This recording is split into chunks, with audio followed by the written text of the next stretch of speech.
We returned to Rockfield County the next day. Another improbably busy afternoon behind our mages. Stella had some plans for that evening, but unfortunately, after everyone went to ground following the police shooting, things took a turn for the... Well, it started raining. And not just like a light rain, like a total downpour. It is hurricane season. This is not a hurricane hitting the city, but it's at least a tropical storm and there are at least flood warnings going on. And for the next day, it doesn't let up. Heavy, driving rain pours and pours and pours from the hours of like 7 p.m. to all of the next day. Gutters are overflowing. The sky is dark. It is blowing howling wind. And unless you have very pressing business, the city shuts down. Stella, your contact... yes, the southern... Sorry. Yeah. Stella, your contact actually sends you a text message. Expedition Underground is postponed. Message them back due to flooding, I guess. Yeah, you don't want to go into the sewers when you could get drowned. Get on it as soon as possible. Which day is it that it lets up the rain? Well, right now it's Friday, and Friday is flooded out. Sheets and sheets of rain are pouring in. There's a river that goes down into the bay just east of the city. It's overflowing its banks. Reports on the news say that this could be a loss of a harvest for some of the industrial farms, and there's also a mine in the area that is going to be too dangerous to go into. It's not active, but like it's a tourist spot, and they're gonna need heavy-duty water pumps. Just gonna text her dad on that note saying, I don't think we're gonna make dinner tonight with this rain. You get a text back? Yeah, looks like part of Reed Boulevard is flooded. Rain check? You busy Saturday? If Saturday night's not flooding, I've got a job I need to do. How about Sunday? Sunday sounds good. Yeah, I'll make reservations for us.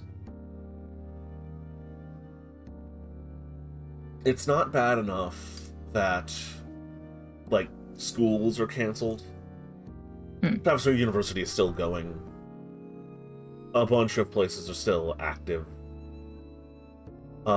Even Fantastic Park is still open. But, for the most part, the city that has been moving at a slow pace since the end of COVID grinds to a halt. The constant sound of beating, driving rain, hitting against walls, banging against roofs, is pervasive. Does anyone have anything they would like to do now that, well, there's a bit of breathing room? I do. All right.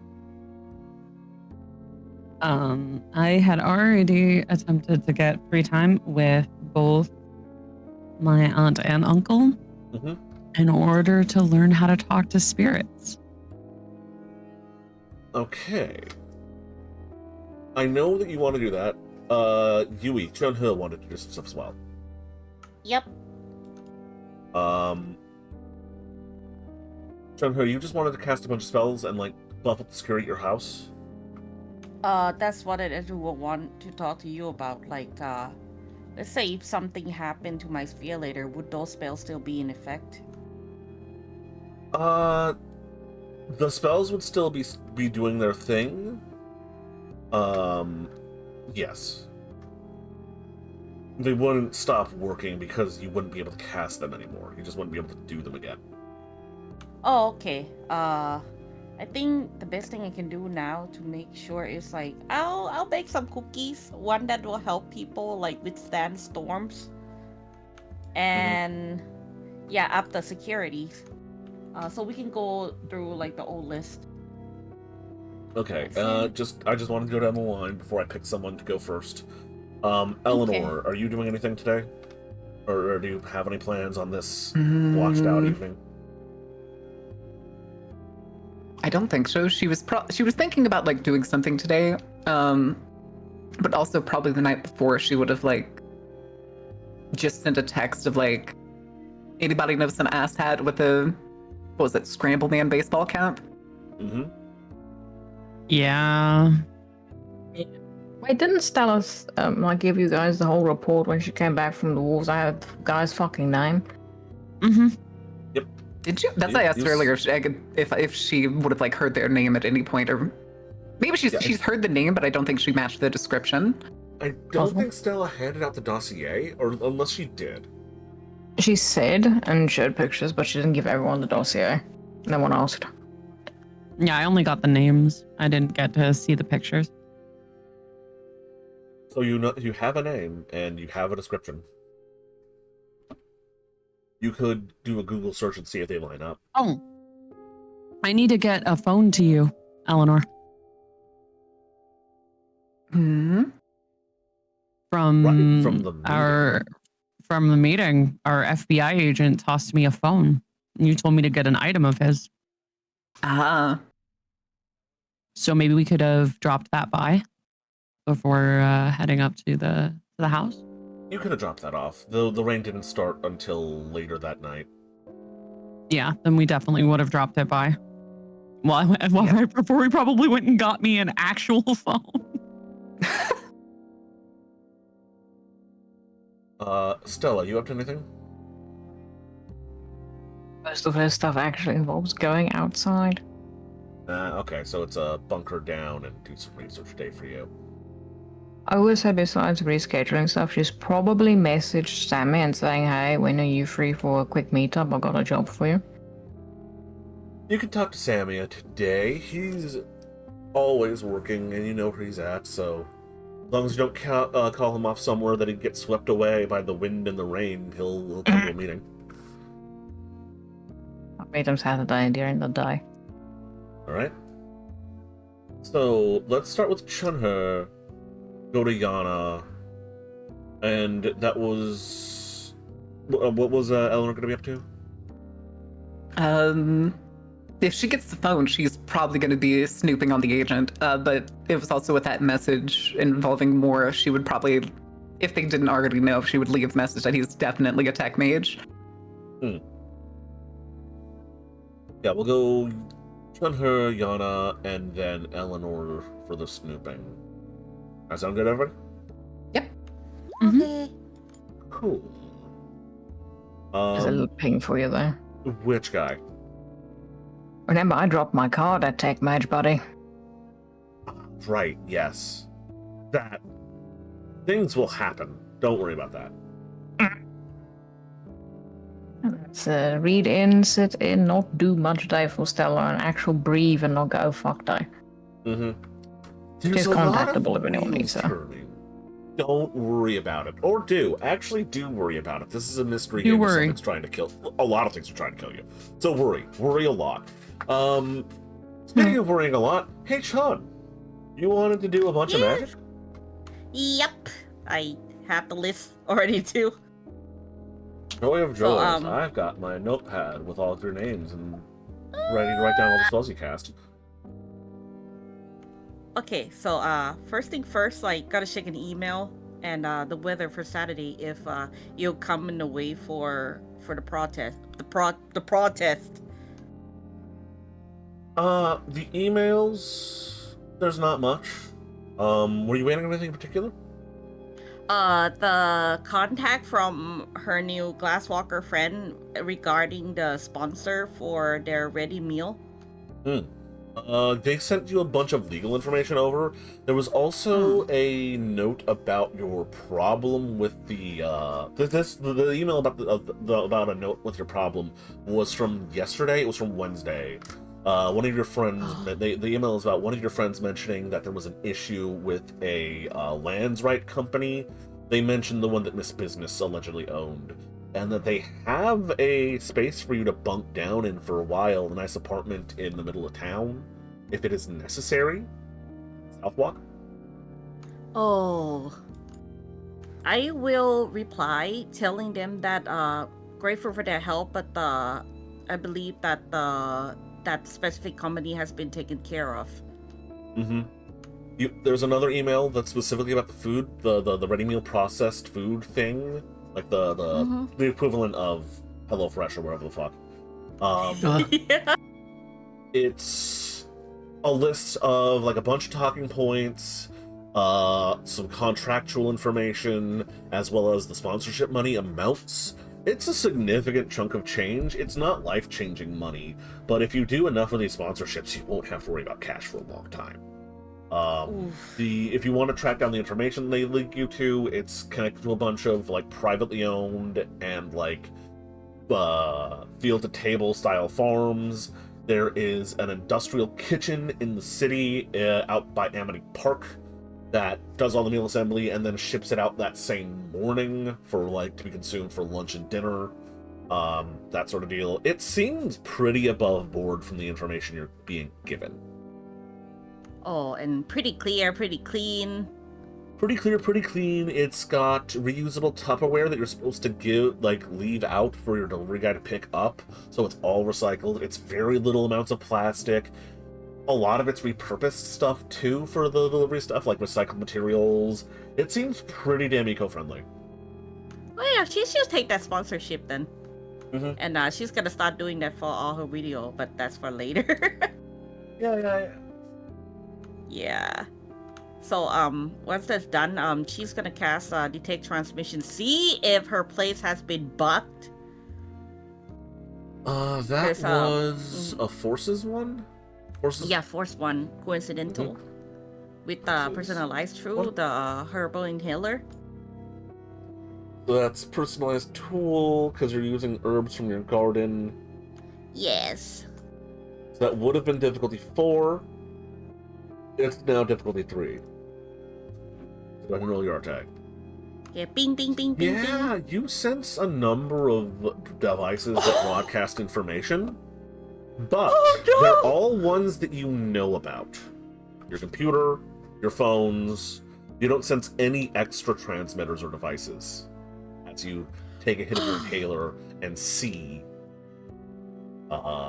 using this this detection of energies. Okay, thank God. You also sense a bunch of broadcasting devices on the floor beneath you, but again, probably all Bear Boy stuff. Nothing that would stand out as an immediate problem. Good, safe. With that, she's gonna go and tend her garden. Is this before or after the rain? Has the rain started? Would you have done this as soon as you got home? Right after like the whole emails and everything else. Yes, right after she got home. Then the overcast day is looking like it's going to be a downpour soon. If you check the news at all, they're warning people to get home, to like pull in any sort of patio furniture, that sort of deal. All right, then like she's gonna tend the garden and make sure it is ready to withstand such storm, and also cast a bioadaptive alchemy to like up the defense for the garden. So go ahead and roll me your arte for the bioadaptive alchemy. That is a life 2, I believe. Life 3 with matter if you want to kill shit. Oh, actually, my mistake. This is actually like this is actually not a defense one. This is actually like the way she put her energy into the garden. Yes, okay. Just reconnecting with her garden again. Okay, this is the prime one? This is actually life 2. Life 2? Okay, that's what I was looking for. Could you really describe to me how like how you cast it? She goes around tending garden, like like touching all those plants and talk to them and sowing those soy herself. So it just looks like regular gardening. Yep. Cool. It's gonna be coincidental. You said the highest was life 2, so it's gonna be difficulty 5. No. That's not a botch, so you can keep rolling if you want. Okay. A spell thank only fails when you botch. Oh, or okay. you decide not to keep rolling.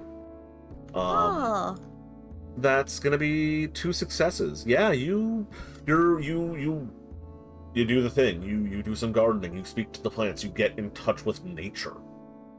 Yep, that should turn like some of the produce into like personal tools. Yeah, And then she's gonna harvest like specifically banana, mango, and lemons. Banana tree up here. Yeah. With her merits that like anything could grow, she's gonna keep some banana trees up there. Wait, hold, you have a mango tree up here? Yeah. Jesus Christ. Okay, yeah, it's a good thing this building's got good bones. Shit. Real fast though, give me a your choice of dexterity or intelligence plus. You have gardening as a skill, right? Yes. Roll survival. Survival. There we go. Roll me intelligence or dexterity and survival just to see how well you prep your garden for the storm. Okay, I would like intelligence and gardening.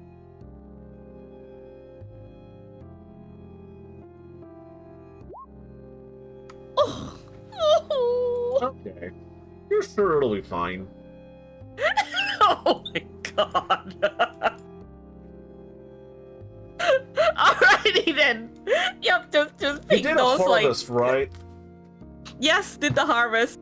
Good. So as you're getting ready for the storm, as you're getting ready to harvest, you hear a scream coming from downstairs. Oh, yeah, she's gonna run downstairs. You run downstairs. You hear a loud, deep voice roaring out in pain and anguish as you see a cloud, like a sort of almost reddish cloud, dispersing in your living quarters. Would she be able to grab a shovel on the way while she was heading down? Absolutely. Shovel, pitchfork, any sort of, like, murderous garden implement you want. Garden shears? Sure. Yes! Pitchfork! Let's go! Who's there? That's Did she recognize the voice? Oh my god!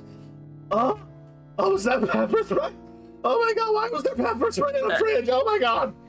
Are you okay? Oh no, oh dear, oh no! She's gonna quickly run to him. Turn on the fan. You see Eric doubled over in anguish, practically falling to the ground, his face bright beet red. No. She's gonna run over to him like, does the fan help with like getting it blows a bunch of the pepper gas you made out the window, which is getting it off of him. He's at this point doubled over, tears streaming down his face, snotting up. Again, face bright red.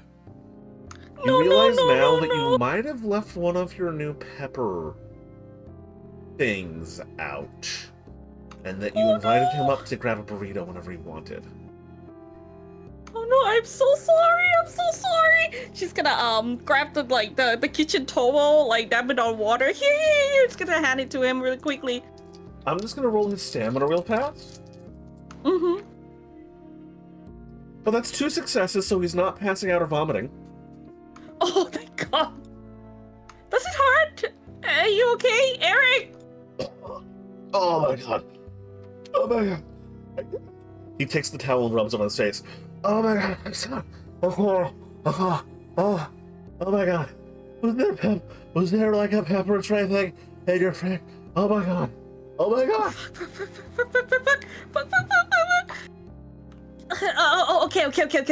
Okay. She's gonna don't move this.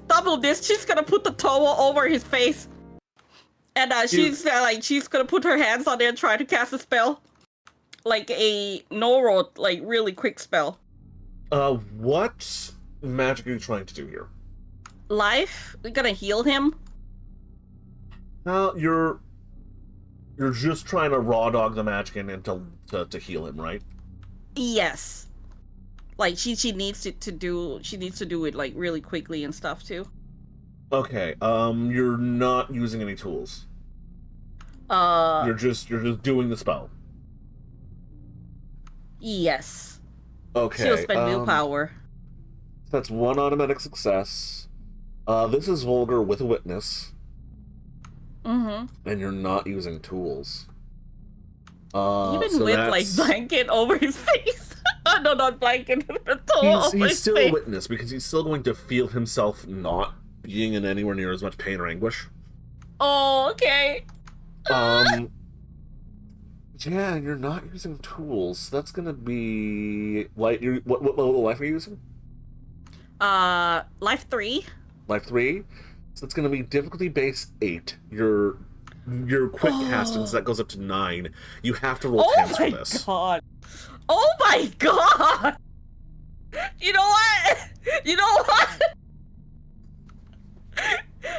Go big and go home. Oh no! That's a botch. That's a botch on vulgar without witnesses. That's 5 points of paradox.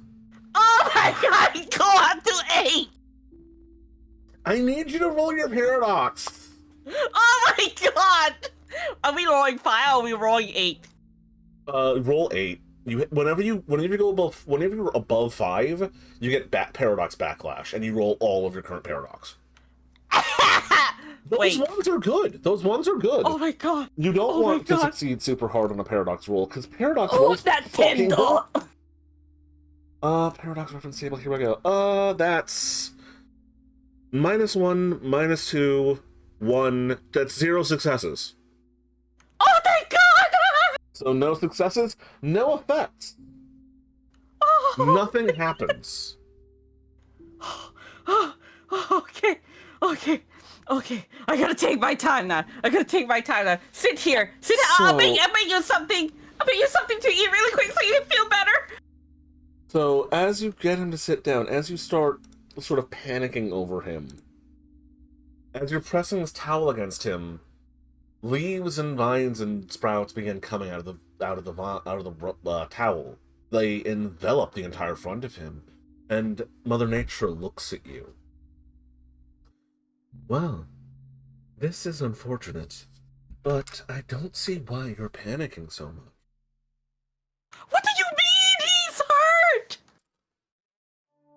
When you slash and burn, when you uproot the garden, when you remove the weeds, you're bound to trample a flower or two. They will grow back. No, I don't want any casualties. This is not right. You don't. Is not there a toxin, a poison ruining the soil? Are we not stranded on blighted, poisoned earth? No, even poison earth can recover, but those who were destroyed along the way, they don't come back. Of course they don't, but new seeds can be planted. We are a gardener. Plants die sometimes. No new seed cannot replace what was lost. Her vines and bark grows and grows and grows, and you blink, and in a moment, you're not in your apartment anymore. You're in a garden. It's beautiful. But in the background, far away, there was an industrial hellscape. Towers stretching out into a polluted sky. The trees and vines and branches grow up. You see Eric. You see Stella's dad. You see Miss Business. You see the Scramble Hat Man. They're being gathered up by the vines, pulled together. I understand your desire to keep the current crop growing. Losing a perennial can be traumatic, especially when you put so much effort into seeing it bloom. But when the soil is rotten, the soil must be upturned and tilled, must it not?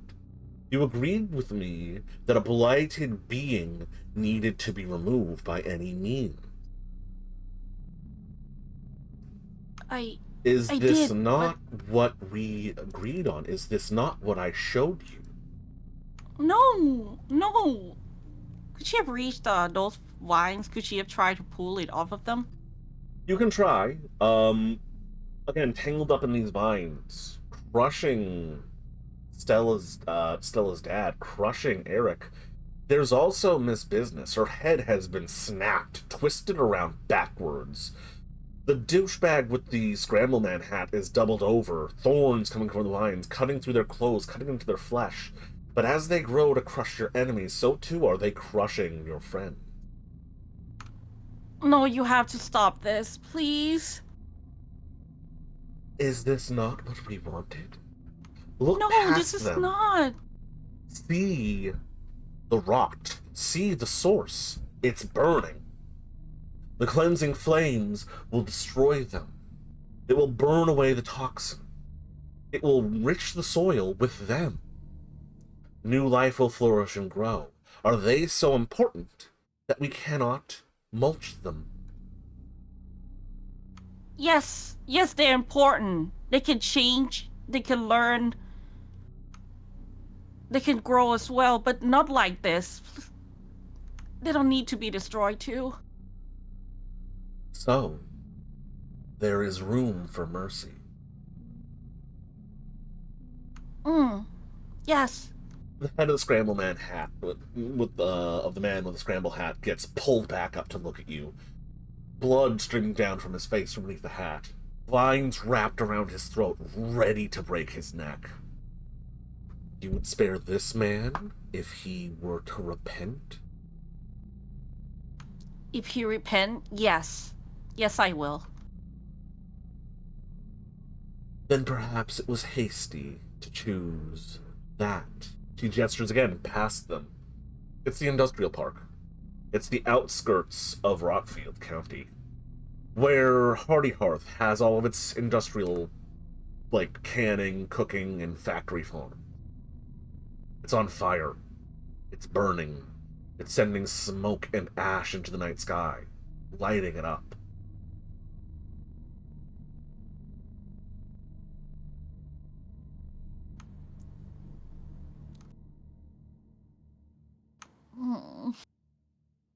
Is that not what we wanted? No. She grabs the hair of Miss Business. Her head already snapped backwards. Blood pooling from the going into the tree. Roses sprout and bloom on it. Is their death not worth it?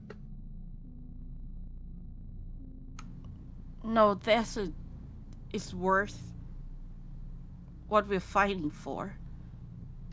If it is, then what different am I to them? So we were to take a more difficult path to minimize collateral damage? Yeah, isn't that what we've been doing in the first place? What we were doing was removing an enemy. Yes, but perhaps I was harsh. I was terrified. And I thought that then maybe the fastest way to get rid of my problem. But no, not if the people I care about It get. is the nature of an animal to act in fear and terror when a predator breathes down their throat. Perhaps in the future, we should refrain from being an animal and think as what we should be. Yeah, you're right, Mother Nature. Of course we All are. right. The lines let go, release. Eric is no longer being crushed. Stella's father is no longer being dragged down. Miss Business's body falls to the ground limp and dead. And the man in the scramble hat falls over onto his back, gasping for air. Just be careful. Mercy towards that which seeks naught but harm and death will create naught but harm and death. We must be level-headed, we must be even-handed, and we must be consistent.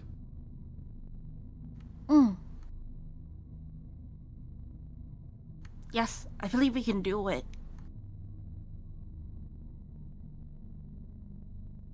And you blink, and you are back in your garden, well, not in your garden, you're in your apartment.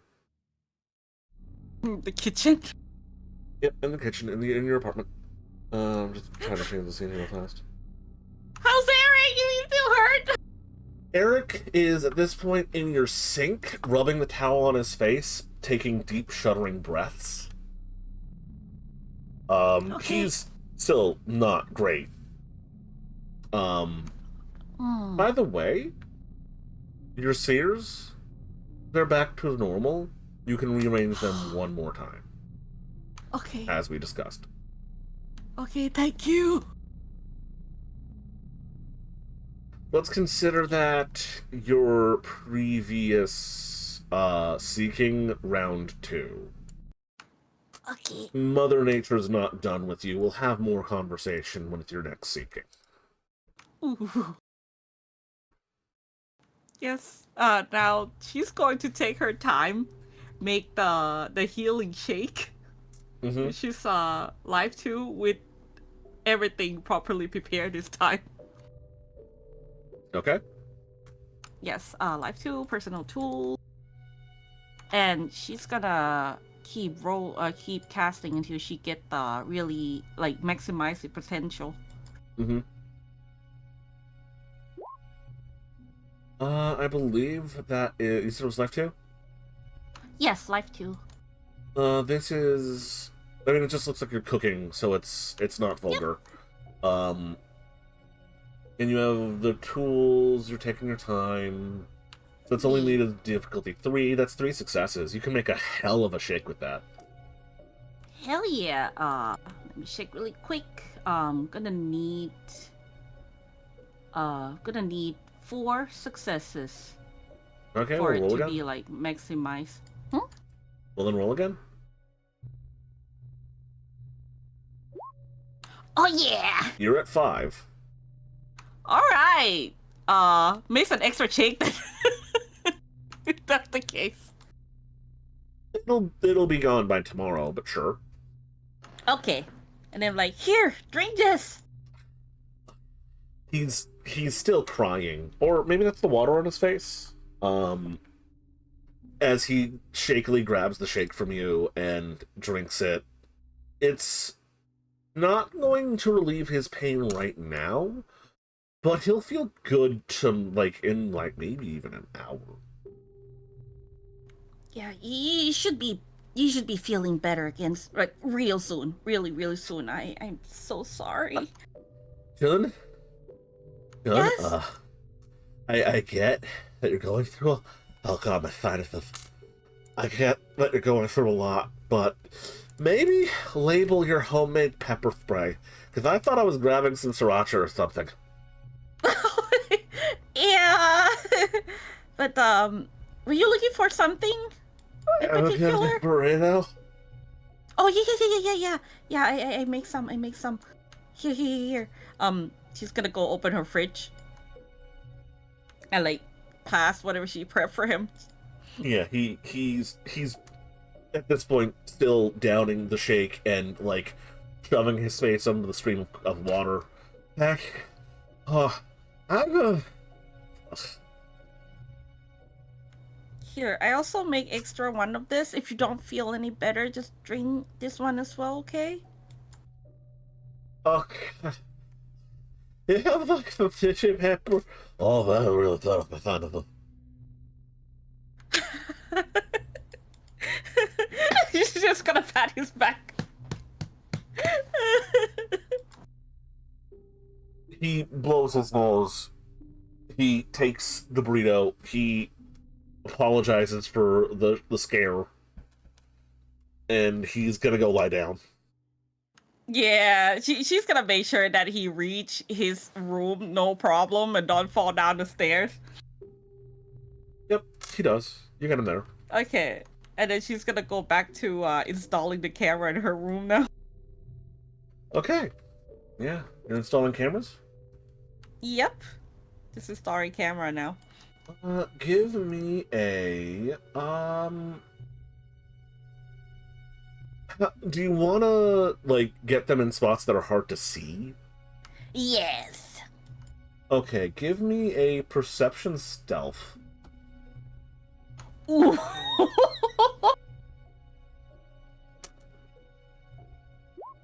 Oh, thank God! Yeah. Yeah. You only have one perception? Yes!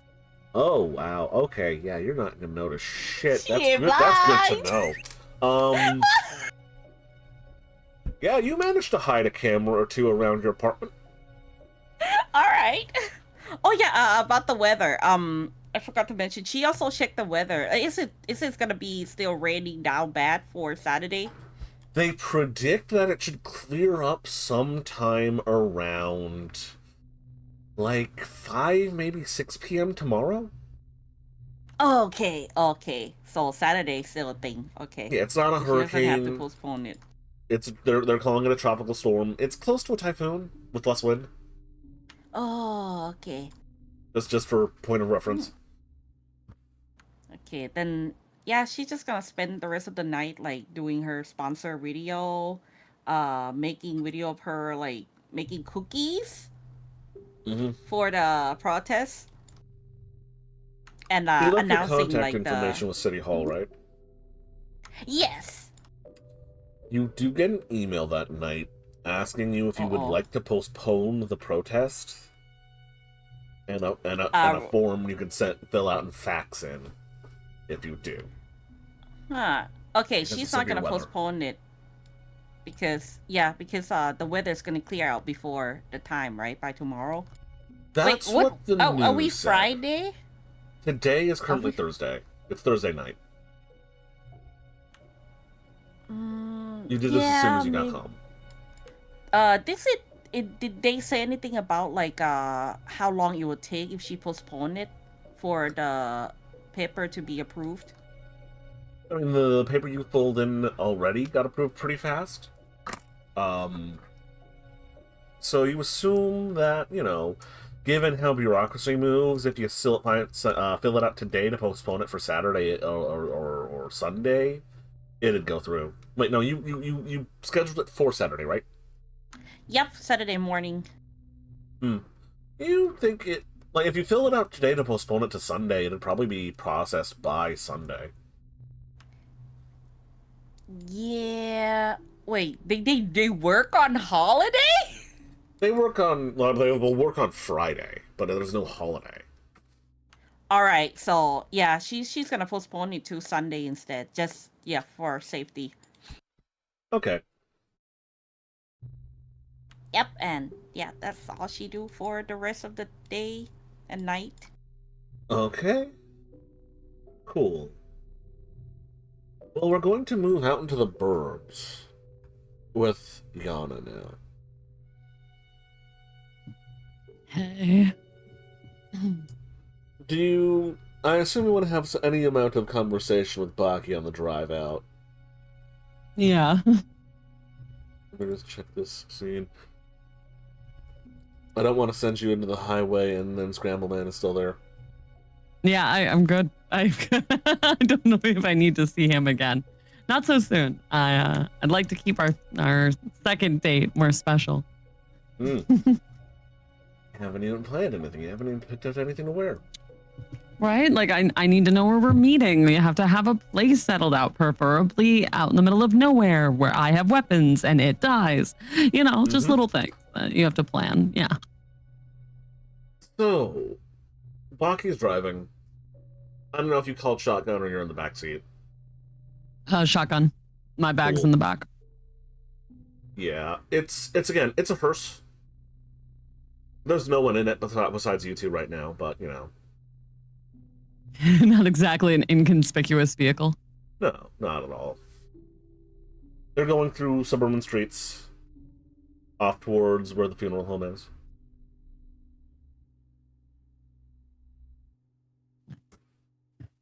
All right. Well, I knew the meeting was going to go bad. I didn't know it was going to go cops in a haze shooting us kind of bad. Honestly, Sorry about that. It's not the worst interaction I've ever had with technocrats. I've told you what a hit mark is, right? A little bit, like a Terminator made by mages, I believe is what you said. That's about what I know. And there weren't any of those, so, you know, I'd call it a win. Handled them good, though. Oh, yeah. It's too bad Dad's not here. He'd be so proud. Yeah, no, he'd have wanted you to kick his head off. Ah, that's true. He probably would have wanted me to kick his head off. I wanted to kick his head off. Well, he owes me a new phone and not that creepy government one. I'll use the Amazon order you something offline. Thanks. Sorry about the smashing my phone thing. There was probably a better way to handle it, but, you know, I think I pulled in some of Dad's knucklehead handle it with your fist energy. I don't really know any virtual adepts, so it just sort of shrugs. I mean, it seems to have done enough. So, all in all, a win. You know, if I was younger, we would be getting me ice cream right now. Feels like coming home from a meet. So that's a no to stopping at the Dairy Queen on the way back. Oh, no. I'm not saying no to ice cream. If you're going to get me congrats, you beat up the cops ice cream, I'm taking congrats, you beat up the cops ice cream. Yeah, okay. Yeah, fuck those pigs. Dairy Queen, or you want like a McFlurry from Old Tully's? I want the flurry. Give me the flurry. Old Tully's it is. And you God, pull it up was to weird, Rockfield's drive-through. Yes. Victory ice cream. And you get up to the window, to the ordering machine, and Baki leans out and he's like, "What the fuck do you mean the machine's dead?" Even in a world full of magic, we cannot make the ice cream machine work. No, I don't want a gutbuster. Nothing can be easy. Dairy Queen? Dairy Queen. He pulls out. The detour continues. Oh, that was weird, though. Those cops did not look like they were in control of themselves. Oh. They did not. Could have been magic. I mean, when isn't it in this last week? I mean, technically we're in something magic right now. True. He was going on about technocratic civil war. We know that's real. Yeah, nice to have that confirmed from the source, huh? Although I will say, he didn't exactly make him seem like less of a dick. Here's the thing about taking everyone else along with you for Ascension. You take away their choice in how they want to do it, and you make everyone have to conform to the same shit. It's a nice idea, but it's 2 steps removed from slavery. In the words of my father after a late night of watching Prison Break, that is the path that leads to stagnation. It's a break. He has all the seasons on DVD. He'll get really nostalgic and go rewatch season 1. I don't think he's touched the others. But season 1's gotten a lot of play. Don't bring this up with Phoebe. They wouldn't shut up about that show. Oh, just you wait until something new comes out. I keep trying to keep him away from Better Call Saul. Maybe he's going to start talking about it. He was obsessed with that Breaking Bad. No, no. It's a good show, I get it. I just don't want to hear it all the time. I don't think it could be worse. We could have been Italian, and then it would be The Sopranos. No, you don't remember it. She was all... Those two, with their TV. Get it, they're good shows. There's more to life. Mm. Yeah, at least Mom kept her comic books to herself, huh? Oh, no, she didn't. No. No, she didn't. At least comic books were cool, right? I mean, yeah. She had good taste. I wonder if any of those survived the Mack truck hitting my house. I got a lot of stuff in the dojo. That's true. Speaking of the serious shit, you pull into the Dairy Queen driveway. I'll drive through. We gotta get you a little more hands-on training. I don't know what they taught you down in Disneyland. Taught me? Oh, they just... Okay, yeah, that's good job, buddy. Good fucking job, Crystal. I mean, I got kicked out of Disneyland for trying something. That was fun. Good job. But other than that, yeah, I kind of left on my own for that weekend, which wasn't exactly a bad thing. I wasn't in the greatest state of mind, but yeah, I got a little bit, but mostly on how the world works and a little bit about the hermetics and to maybe stop attempting to do things in crowds. Yeah, lots of witnesses is a bad idea. What you want in your ice cream cone? Oh, can I get a dipped one? Yeah, but like what? Like chocolate, strawberry? Vanilla with a chocolate dip, please. He leans out the window, places an order. You're behind another car. You know, if you don't get your aunt something, she'll get mad. He leans out and adds something to the window, to the order.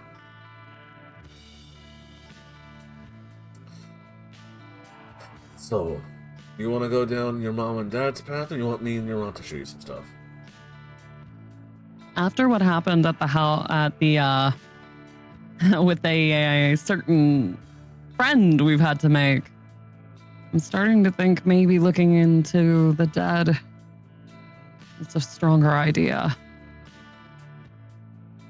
I mean, I can't keep calling you whenever something goes wrong, and I didn't like that I couldn't see it. Like, it was there. I could kind of sense it, but I didn't like that I couldn't see it, you know? Odd exercise with Uncle Bucky time. Every sphere of magic, at its most basic, allows you to perceive. The sense. He pulls up to the window, reaches out, gets a little cardboard container with the ice cream cones. Sticks it on the dash. Pays its credit card. Correspondence lets you know the distances between things. Time lets you sense time. Everything magic you see it. Forces, you see all heat, cold, you know every temperature ever. The ability to make the perfect cup of tea. All in the palm of your magic hand. It's a place to start. Stretch your legs. What spheres have sort of called to you? What are you trying to, what have you felt the kinship towards? Oh, I've gotten good at the, well, not quite the turn things into a powder thing that you did, but similar. I guess it's weird. Doing this on my own, it's hard to explain it. When I heard about the traditions, I kind of thought it would be like, oh, open a manual, but instead it's been a lot of me just playing with stuff. The manual's there, but everything is so personal, you have to feel it out. That's why the technocrats don't know what the fuck they're talking about. Because it's also personal. Everyone has to feel it out. So, right, entropy's calling to you. That's all the odds. That's decay. That's everything possible that could happen and come apart. Yeah, like strings, and you pluck the one that you want to have happen. Or following the mandala, but you choose which place you start at. Something like that has been a lot of it. A little bit of sensing other people's thoughts, but I keep thinking back to what happened when Phoebe went to the house. Well, let's do this little experiment here. Because Spirit will let you see ghosts. We've got one in the back right now. Oh. Yeah, after I drop you off, I'm taking you back to the steel mill. Oh. So you're an undead taxi service in a hearse. He looks at you with like a unamused look. Kind of like what his portrait has. When my niece decides that I need to go do a ghost scouting mission, I get a couple of ghost friends to do the looking for me. I noticed that when we were at the house. So you can have them help you? They're just guys. Being dead doesn't change that much. Well, it changes a lot, but still a person. Oh. Anyway, he slaps on the dashboard the chain from the meal. A collection of pennies, nickels, and a quarter. I'm gonna keep these. Just chuck them up on the dash again. I want you to use your magic to focus on these coins. And then he gestures at the dashboard. Tell me how many's gonna be heads. Okay. Sense the probability. And he chucks them on the dash when you get at a stoplight. And if you wanna do as he asks, roll me Arte. This is gonna be an entropy 1 effect. I'm trying to decide if I want to go extra with it and slightly force how many are gonna be heads. Well, we can do a plain Arte. I don't need to show off to my uncle. I mean, if you're wrong, you could change the probability. True. It was more to say, you know what? No, let's be stupid about it. I'm going to roll this, and we're gonna see if I grab a talisman from my pocket. Okay. That was sleight of hand? Do I have sleight of hand? Just what was that? That was Arte. Was Arte? That's Arte. You're just trying to sense the probability, or you're trying to change it? I'm trying to sense it. You're just trying to sense it. Okay. There's going to be 2 heads and 3 tails. That was success. Okay. Cool. I will tell him as such. 2 heads, hands on the dashboard. 3 tails. You're correct.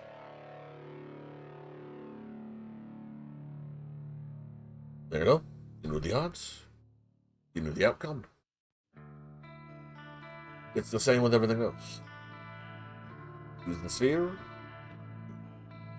Do the thing. And see it. You can feel it. Have you taken any dots in spirit yet? No. Okay. That was going to be this weekend. That was this weekend's thing. If you have any sort of affinity towards the spirit sphere, you can, I hate to say it like this, open your third eye. You can make yourself see. Oh, but I left the pot brownies at home. You look at you like, where the fuck did you get pot brownies? And then he paused for a moment and just like,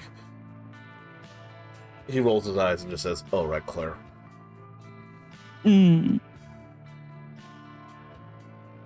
Okay.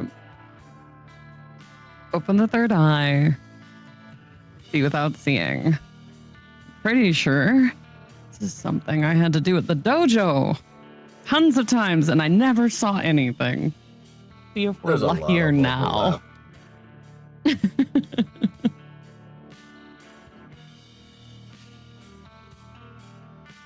All right. I'm actually do I need to put a dot in it first, or are we Yep. gonna try and see if I can? Okay, so I'm gonna you do want that. to I have succeed, you need to put a I have dot in all it. the XP. I got all the XPs. We can do this. I have all the XP. I'm sitting on, I think 37 experience. We're good. Jeez. Yeah, I've been waiting for this. And yeah, Yana's gonna meditate and try and reach out and see what she can feel. Okay, this is a spirit one effect. You are meditating. That is only going to be difficulty, I believe 3. Oh no, it's difficulty 4 base. Are you doing meditation? Is your method for this your tool? Mm-hmm. Yeah, I'm gonna use my background in meditation to do this. Cool. It's difficulty 4 Arte. Nice. 2 successes. Yeah, that's 4. So it's 2 successes. You open your mind. You meditate. You do as your parents had taught you before you awakened. And sitting in the back of the hearse, you see this man. Oh, him again. Hey, look up. Oh, hey, the kid sees me this time. Hi, again. Ma'am.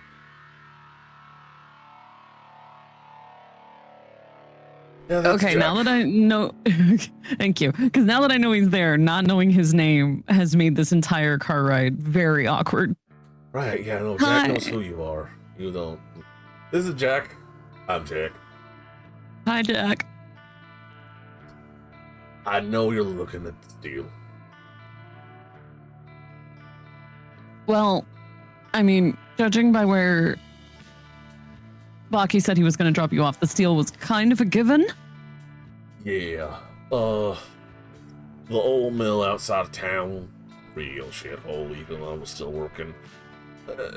Explosion, then a fire.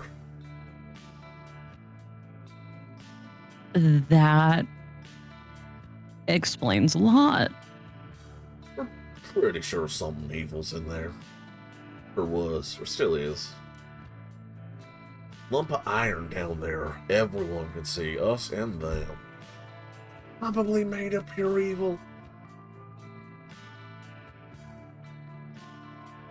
Well, we always said industrialization would be the death of goodness in America.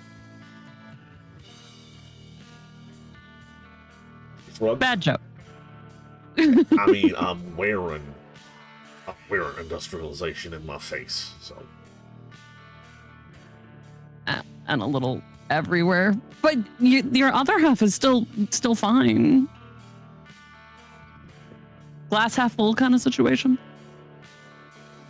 Hard to appreciate when you were such a handsome devil, but, you know, such is death. Just think, if you have to wear the badge of how you died, at least yours looks freaking cool. Think about the guy who stupidly drowns in a toilet. He's gonna look way less sick than you. I don't know, drowned folks look all bloated and gross. Yeah, exactly. Your kid's cool, I'm gonna look at Baki. I'm gonna look at Baki. Evil blew up the steel mill? We're pretty sure it was used by the cult to kidnap people and or kill them.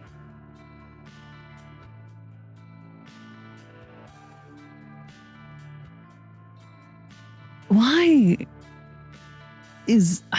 I was gonna say, why is this cult the most stereotypical thing? And then I have to remember when this cult started. And yeah, that tracks. Well, you know. He just sort of like looks at the road as he's driving. It's full of people who are in the Great Depression looking for work, tons of people filtering in. Great way to dispose of bodies. Desperation keeping people's mouths shut because they can't afford to lose their job. Oh, yeah, there were people who disappeared every now and then. We figured they got fired.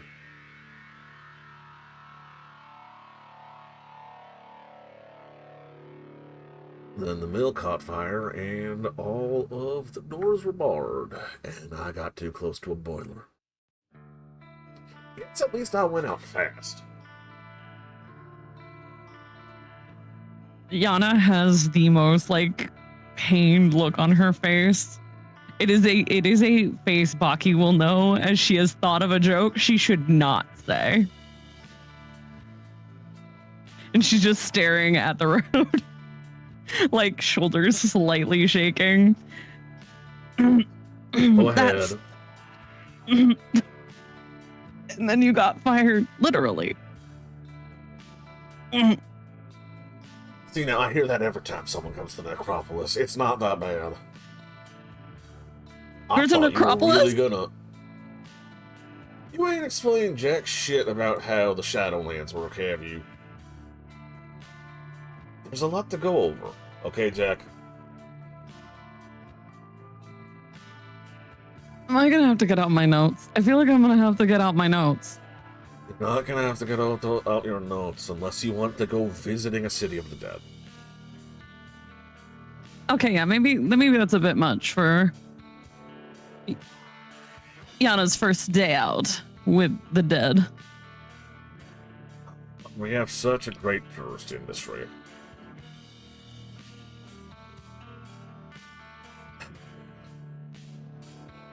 I like this one.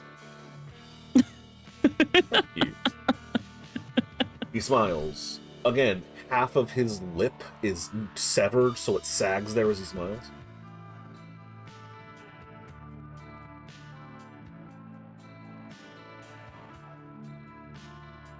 This is we're here. Oh, okay. What does dropping him off at the steel mill do? Do they have to go back to where it happened? Baki looks at Jack, Jack looks at Baki, gestures towards him. So, the underworld is weird. It's made of memories, and there's a storm going on, and the storm's really bad, and it's made of really bad shit, and there's really bad shit in the storm. So travel is very dangerous. He went up from there to what we call the Skinlands. It's here. And by being here, it's easier to move around, but the distances are bigger. He's seeing all sorts of weird shit. Memories of houses on top of where houses are.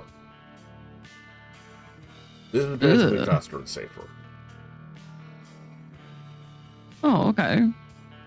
Well, good luck getting home, Jack. Just as long as Baki don't drive me into the maelstrom, we should be fine. I'll shout if anything's coming up. Don't let my soul get shredded.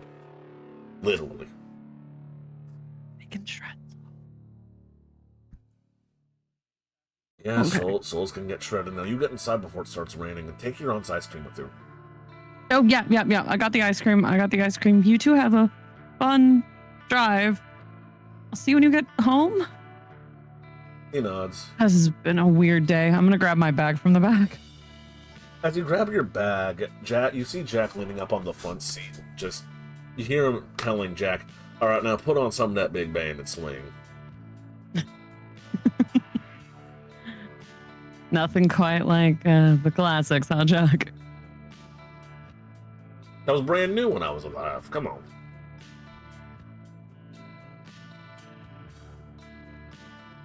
I'm gonna grab my bag and my aunt's ice cream, the ice cream repentance gift, and head inside. Yep. You head inside indeed. As Baki drives a ghost home. Let me just... Ghost taxi driver would make a really great show, just saying. Ghost cab would be a sick idea for a show. Right, it would be really sick. Right.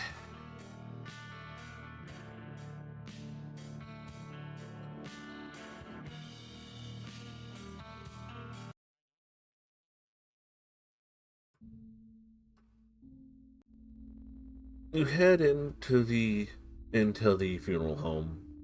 Just going to have this image of the morgue up, just for the sake of it. And you're greeted by your aunt as you enter into the actual living space.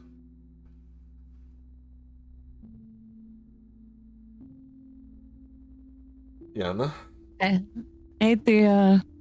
I'm bunking here with you guys for a couple of days, but I brought apology ice cream. Oh, honey. Okay, technically it's beat up 2 cops ice cream, but it is apology ice cream as well. Honey, that apology isn't from you. Cream. You're welcome here anytime. That apology is from your uncle for reasons. Well, then I present to you Baki's apology ice cream. He grabs it. Takes a bite. He doesn't have to sleep on the couch tonight. Good, because I don't want to share. Oh, no, you can have your cousin's room. It's fine. Oh, all right. You're always welcome here. You know that? I mean, I don't know how welcome I should be after beating up 2 cops. Though they don't know it was me, so I guess we're okay. She blinks. What a weird couple of days. Who cares?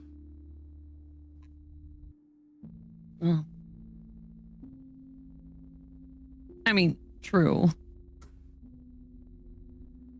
And they weren't exactly themselves, and I did leave them with a friend, and that friend should wipe any visuals of me being there. We should be fine. We have ways of fixing that sort of thing. But we have ways. I'd have to call someone. Don't worry about it, then.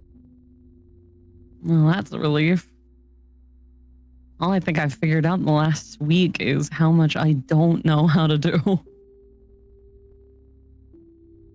I forget the philosopher. Was it Plato? No, Socrates, who said a wise man knows that he knows nothing.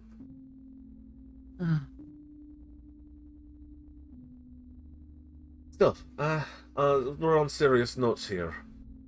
We're organizing a bit of a wake. Not the traditional one, a little get-together for everyone at the dojo, and not particularly close family at the dojo for your mother. It's gonna be hard. The actual wake is going to have to wait until I can fully put her back together. Yeah,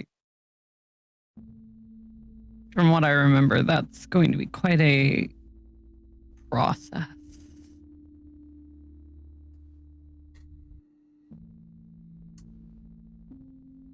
Ugh. She's lucky I liked her. There weren't too many people who didn't. Honestly, it's for everyone else. She didn't give a shit. She's not in there anymore. You even got to say your goodbyes. Yeah. The funerals are a little bit for the guys in the cabinet. I mean, because they're still, sometimes they're still here. But they're mostly for everyone else. And a lot of the people at the dojo really like your mom. Especially those nerdy anime kids. Yeah. I'm really glad that she ended up watching Naruto. It made it very easy to talk to the kids when they came in. It didn't help that she took that couple of weeks to go to Japan with your dad. This is before you were born. She has spoken very fondly of that trip multiple times. She always wanted to go back.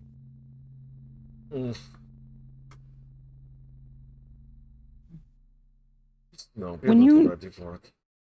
You wanted to say something? When you talk to the dead, is it always like that? When I want someone else to be able to see it, it's one of the easier ways.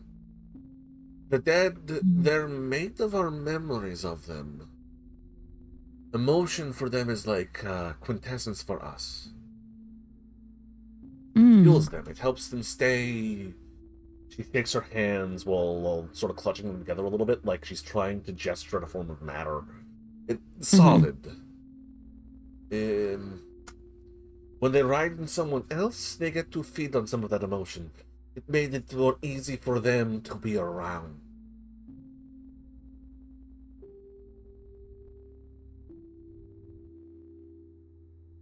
I'm sure that can go bad sometimes. Did he crave it?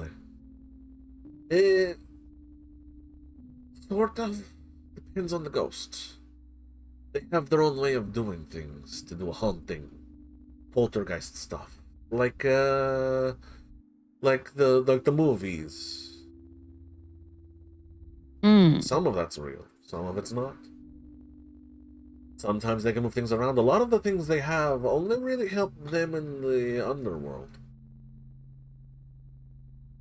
And they use that emotion as a fuel source for it. Some of it, they've used it as a currency. Ugh. We have capitalism even in death? There's capitalism everywhere. Ugh. So when a ghost wants to be seen by others, they have to take a form? They have to take someone else's? There is a lot of methods.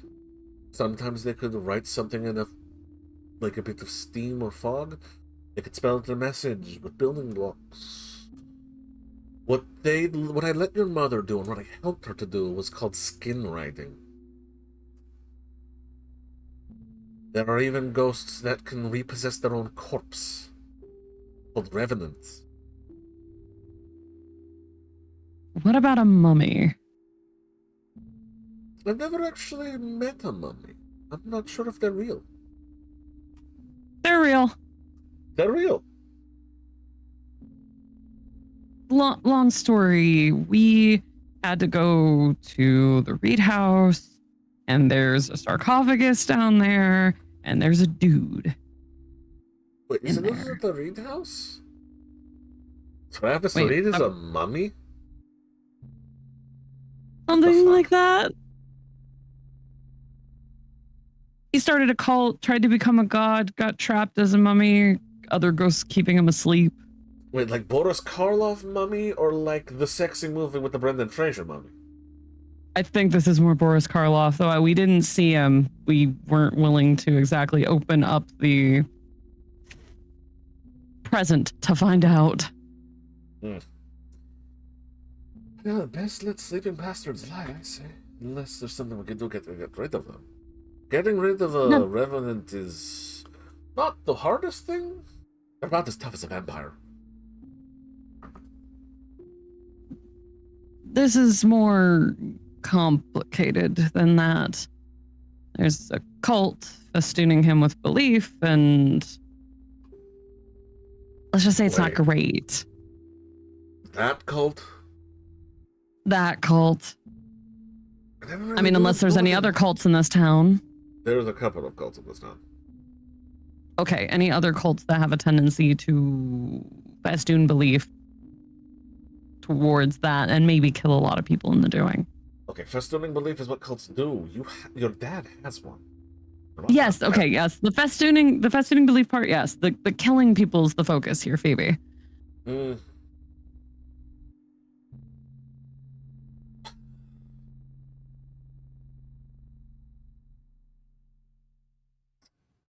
Doesn't sound too far out of the question. Vampires have cults sometimes.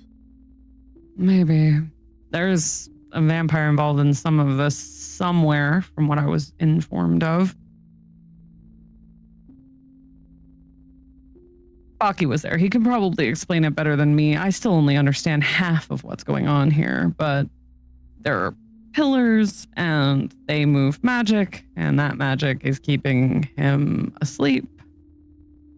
And the cult's trying to stop it. It's good times. Well, if you need a place that is safe to far away from that bullshit, our doors are always open. And I've reinforced the wards around the dojo. The rest of your house isn't exactly fit for occupation, but the dojo, it keeps the wind and the rain out. That's true. I've thought of stopping by. I just haven't been able to face it. With Dad not here, But he's coming back. Well, that's good. Maybe. Keeping up the appearances. He's going to be here a couple of days. He's also got this idea. It's so... She's no asshole. What? What idea? Well, What you know idea? how... I was going to explain this, but I might as well. You know how he thinks that the scramble is after him? Yeah. As far as we know, that's the case. He wants to do a showdown. Stand in its hunting ground in a prepared spot and kill it.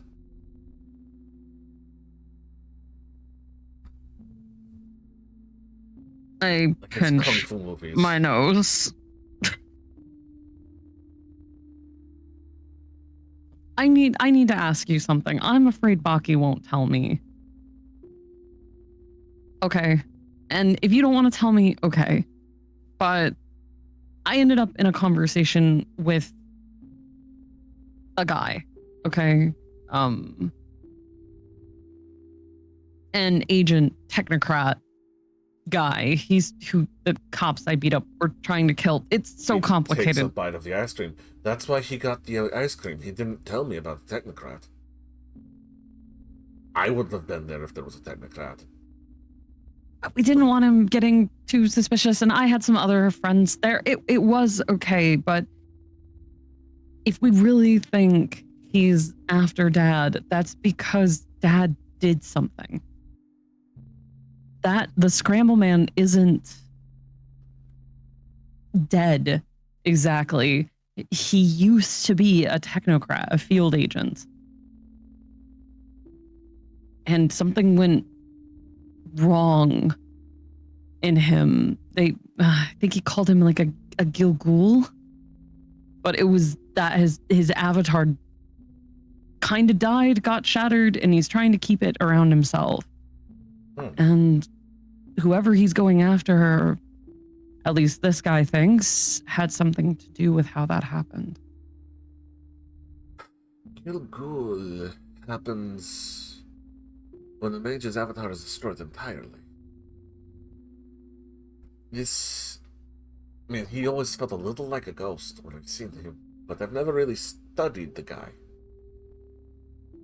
And I don't think your father had anything to do with that. When the Scramble Man was first sighted, it was like 1930 or something. He showed up only a few years after radio was invented.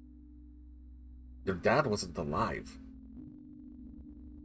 Not unless some time shenanigans happened. Then what could he That's want? not the time traveler. He was really certain he was a field agent. And as much as I don't trust his view of the world, he was being very sincere. Be that he's just after a mage in general, trying to rip out part of them to put back in him. I mean, he disassembled your mother. He disassembled the people he killed in the 90s. Actually, the 80s. Yeah, but she's not the only mage. There had to have been other options. I think Dad's right. It is after him. I just don't know why. I think if we can figure out why, we can figure out how to keep this from being a very boring standoff.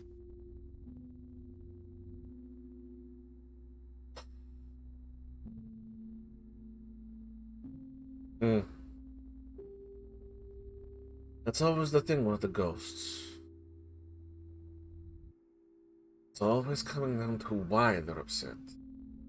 To figure that out, sending them on their way is pretty simple. Yeah, but how do you figure out what's wrong with something like that? A lot of digging. Did you learn anything else about the Scramble Man? You said he first appeared in the 1930s? Let me see. To be fair, just as he was starting to get into it, we did have a possibly possessed, possibly sleeper agent cop raise a weapon at us. Go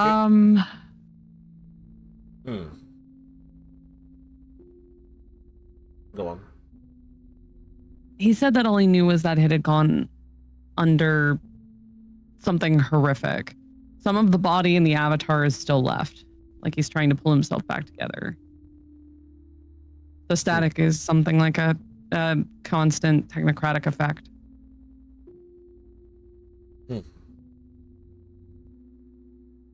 And that when it happened to him, at least in the Scramble murders, one of those killed was a sorcerer.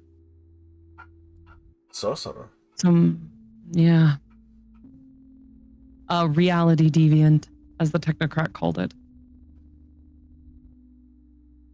And they're not just after mages.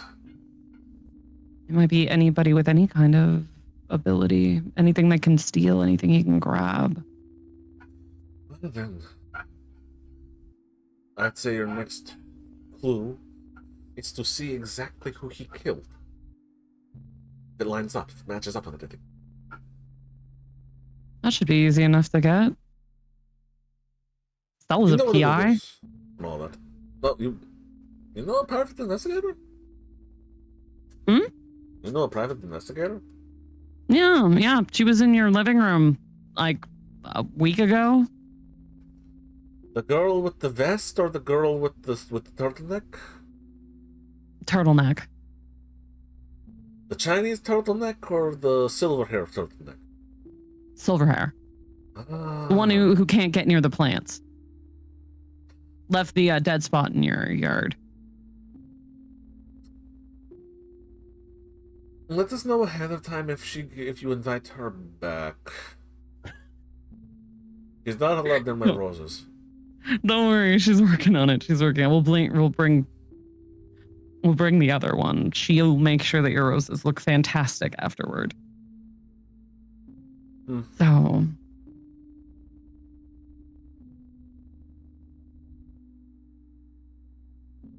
I was about to start giving milk on dinner. Yeah. When I was in the car with Baki, we did a little experiment. I got to see his friend. He's driving home. I didn't realize it was that easy. I don't know why, but I thought it would be harder than that. You're thinking like magic. I mean, it is a great, difficult puzzle that you must work at your entire life. But the first steps as a mage, the small things, they come naturally once you know that you can do them. Because it's just seeing the world that now that it's been revealed to you. From there, it gets easier and easier. It's like a muscle. You build it up. It's not all Gandalf standing on a bridge, shouting ancient runes and smashing his staff. Although, it gets to that point at some time. I think I'll take my chances with my fist when it comes to staves on bridges. I've been doing some stuff with that. It's been working out pretty well, but I want to see the other side too. When you talked to Mom, what happened, how she talked, it was fascinating. And now I'm learning there's a necropolis and a skin world and an underworld, and there's so much out there. She puts her hand on your shoulder. Honey, the world has existed with mages in it for anywhere between 6,000 years and 100,000 years. And each of those mages has bent and rent and shaped it in all manner of unimaginable ways. The human imagination has made reality forever. There are more things dreamt up between heaven and earth but that can be imagined in any one philosophy, and the guy who said that didn't even know shit. I'm starting to think none of us know shit. That's the thing. The wise man knows he knows nothing.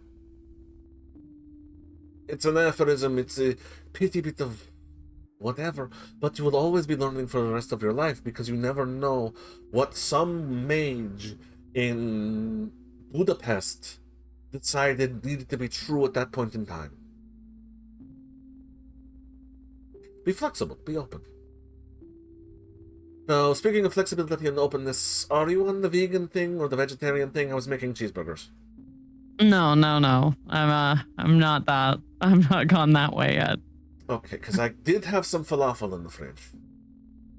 Ooh, the falafel sounds good. There's no good falafel anywhere near the university. Please. I mean, they're already done. They're in the fridge. We just throw them in the microwave or the toaster oven. Yes.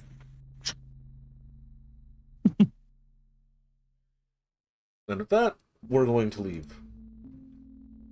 And I believe, Stella, you wanted to do some stuff in your house, or was it Eleanor who wanted to do a couple of things? I think it was both. I don't know for sure. I know I wanted to do stuff, but I think Stella had stuff to do. Oh no, Stella was just realized having I a was quiet muted. day. Oh, gotcha. What? Okay. So. Never mind. Oh, sorry. Go ahead. Sorry, I was muted. So Stella is mostly just going through her shit, but she is waiting on calls, DM, so I don't know if anyone's actually called her back for her stuff. You were waiting on a call from, what's his name? One Which way? technocratic twat. Yeah, one yeah, point. yeah. It may be a werewolf, depending on how he's feeling. So you're going to get a call from your info broker. Because he did ask to talk to him on Saturday. Actually, it's probably just going to be a text. Text is like, your place or mine, winky face, eggplant emoji, sweat emoji. Do you know that gif of like Elmo staring at you? Yes. She sends him that and just says, yours.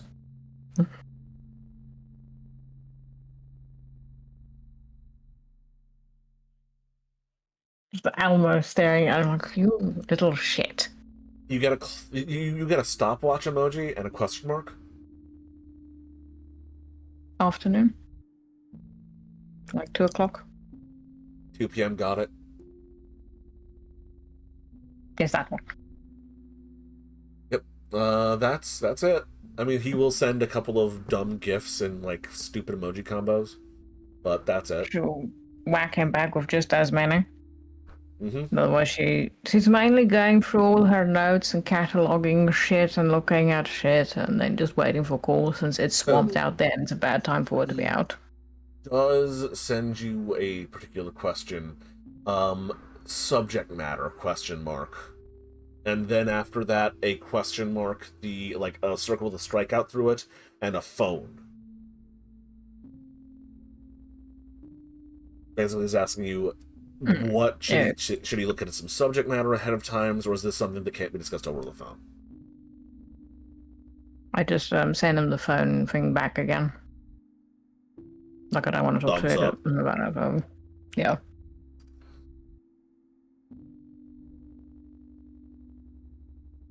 All right, we will have that conversation when it's Saturday. It's currently still Friday. Well, actually, at this point, it's still technically the afternoon of Thursday. Yeah, she can't go anywhere for that and kind of Friday, so she's gonna have to wait until Saturday. She's cataloging all her shit, going through her notes, doing some meditation, getting all the willpower I spent back. You want to do a meditation to pull in Arte? No, not Arte. I think I can. Quintessence? I think I can. Can I hold Quintessence for more than what I usually have? You can hold up to your avatar rating in Quintessence. Because isn't there also something for Prime that you can like hold extra Prime in your body? You can turn extra Quintessence in your into body. TAS, which is physical Quintessence with Prime. I don't You have can stock that it up yet. on yourself. I do not have that. I can't do that. Hmm. I haven't yet invested into that shit. Because for some reason I have 5 Quintessence marked. You've been drinking avatar is energy 3. drinks with Quintessence in it. Okay, never mind. We're just gonna ignore that part then. Speaking of which, Eleanor, there is one of those on your kitchen table. Oh, I know. That's one of the things that she's going to deal with. Mm-hmm. So I don't think it would be of any benefit for her to actually bring in any more contestants since she's already over her normal amount. Yeah, you wouldn't be able to.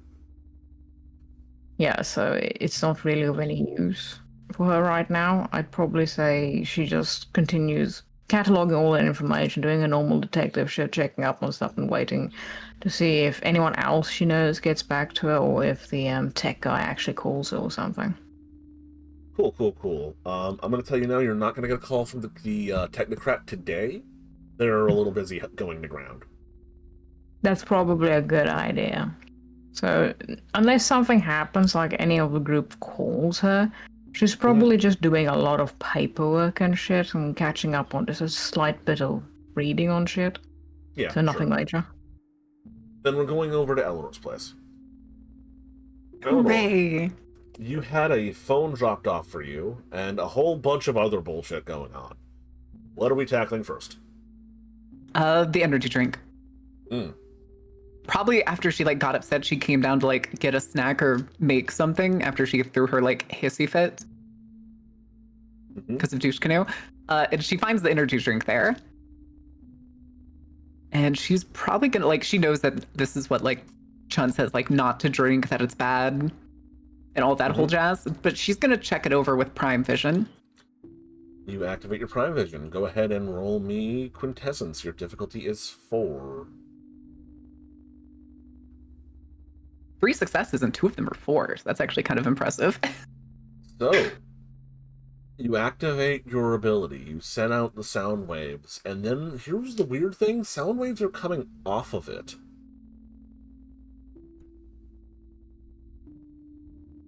As you play the music, as it goes out of you to sense around the area, music is coming out of this can. It is frantic. It is quick. The pace of the string progression, the chords, are all going very spiky. The waveform is spiky as it comes out and it comes to you, and then your waveform hits it and goes through it at a crawl. It's dense with magic. Not as dense as the pillar, but the fact that it is actively giving magic off is interesting. Does there any characteristics that I can take from it? Is there anything that feels vile to her or anything? It is, from your prime sense, you can tell that it is full of prime. Okay, so there's nothing of characteristics that she can tell. Not really. You don't sense evil brewing inside of it. Yeah, that makes sense. She'd probably sit there and stare at it a little bit. And I think this was the one that Felix brought in, right? If I remember right. Yeah. He opened it up and was going to drink it, then Chun convinced him to drink one of her energy drinks instead. She's probably going to look at it for a while and just wonder to herself, think maybe Chun's just extra paranoid. She has been really stressed since I met her. Do you have matter by chance? No, she does not. Okay, well, I was going to say you could try to perceive it with matter to see what the chemical makeup was, but you don't have matter. Yeah, she doesn't have matter. The problem I'm having right now is I'm trying to justify her not just drinking it, because I imagine that she's possibly thinking that either Chun is paranoid, or to her eyes there's nothing crazy wrong with it other than whatever magic is inside of it. I mean, it's got the ingredients listed on its label. You could look them up. She would probably do that. Okay. She'd go through the ingredients list, and most of them would probably be recognized. I imagine at the bottom it's food coloring.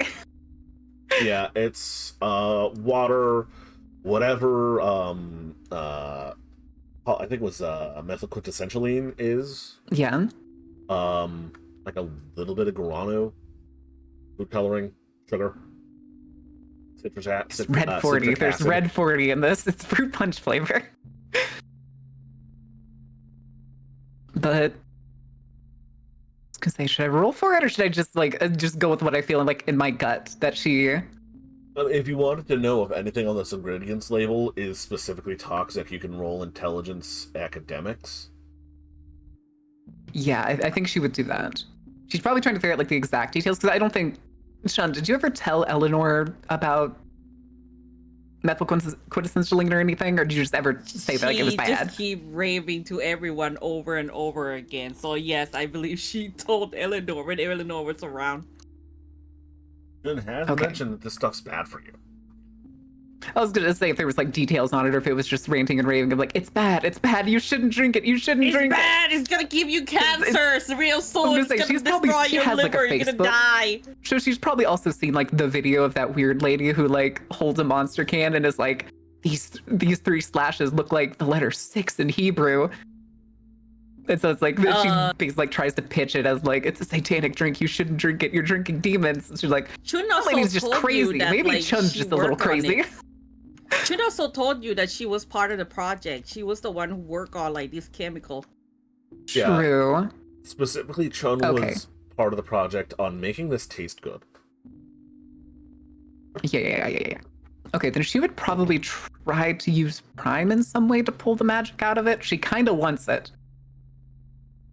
You want to try Feels and empty. pull the prime out, like pull the energy out I'm of looking the to see if I prime. have something that I can do with that right now, but I don't think...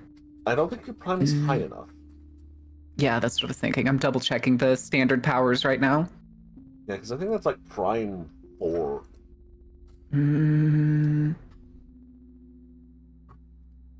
Okay, yeah, that's 4. That's the expel base energy from matter and forces.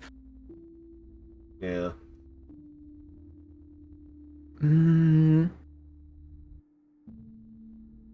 I don't think there's anything that she can do with it, but I think she's going to take it and put it in her fridge.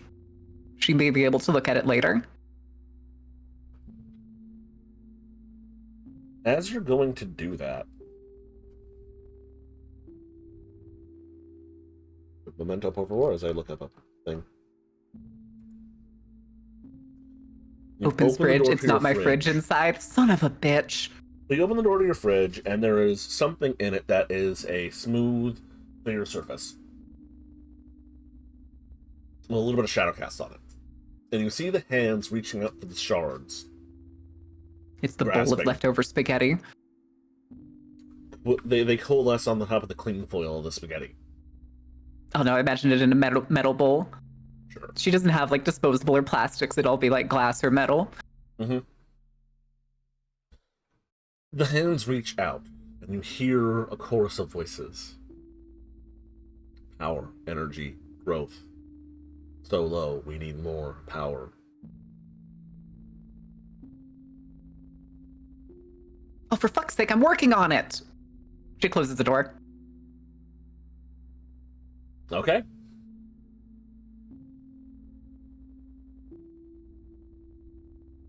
And then she's going upstairs, and she has 2 things. She has the cell phone and something that she hasn't touched in a while.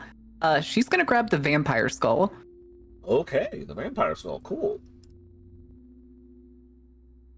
I'm saving the phone for last. She is looking to find any sort of residue using, in this case, Prime and Mind, more than likely, to try and view impressions, or I think this is a level 2 Mind ability. Mm-hmm. Potentially whatever the biggest event that occurred to or around the skull is what I'm guessing it would be. So would you like me to roll? Oh shit, I dropped it. I threw the soul dice.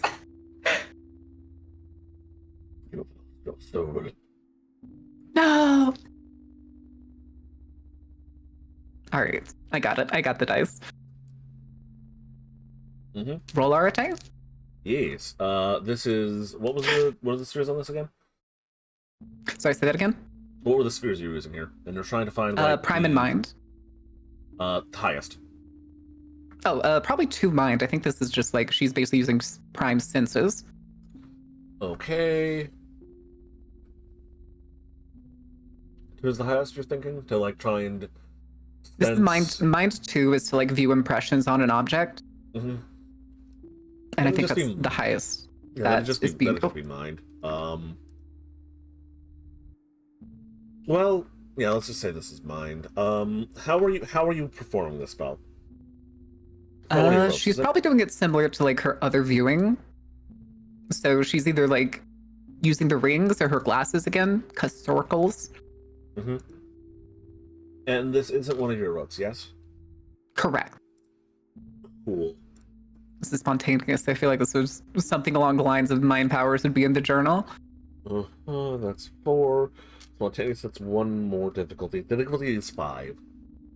Okay.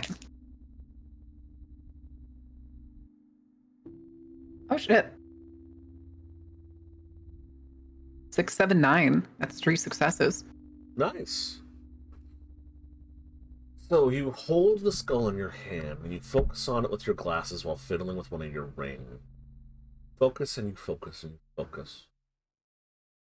And eventually a vision overcomes and like displays itself on your glasses. You're looking through the skull's eye. You're looking for like what exact kind of moment are you looking for here? Because you're able to grasp a couple of things.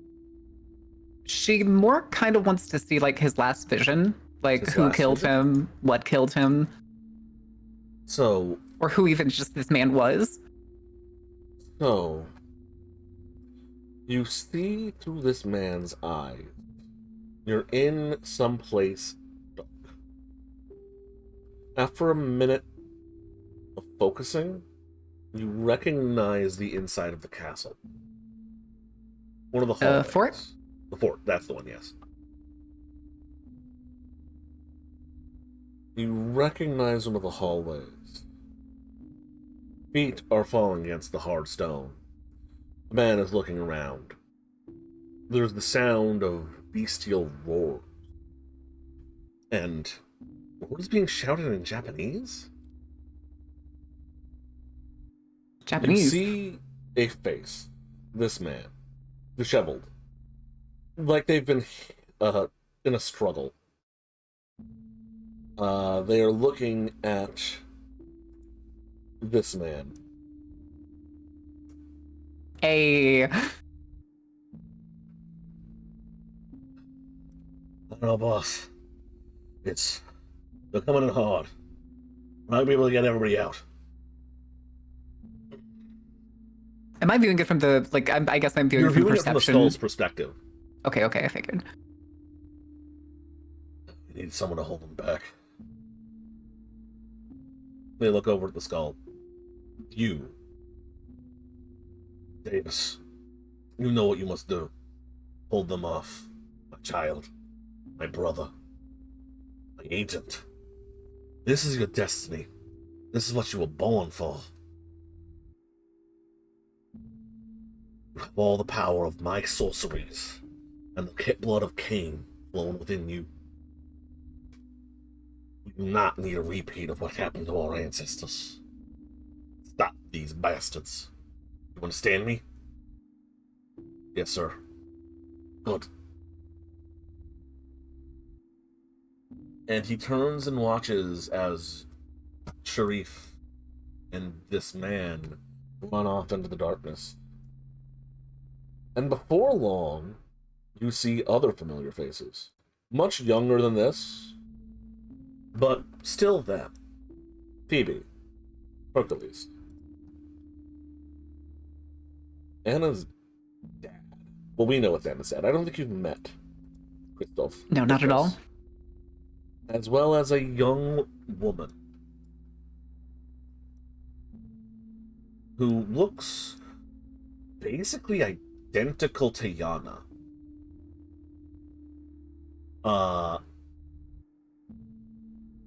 The young man, the big burly dude, he's in a gi.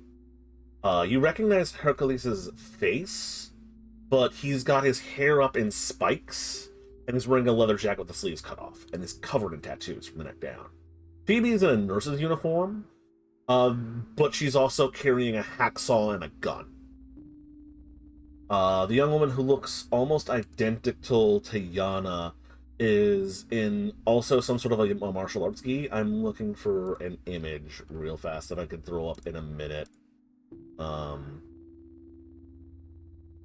Yeah, I will show that soon, just as a little... Hold on. Throw this into the Discord for us, and I'm going to open it up on stream for everybody else. This was not the fastest bit of art I've ever made, but it's what I had at hand. You see these people at the other end of the tunnel.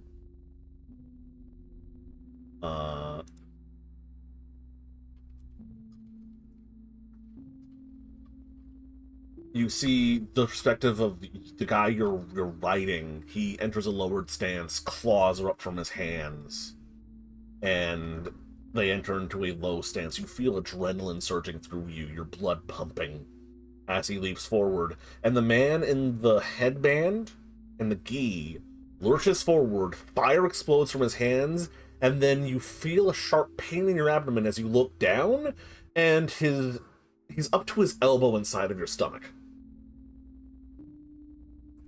And the vision fades as he pulls his arm back.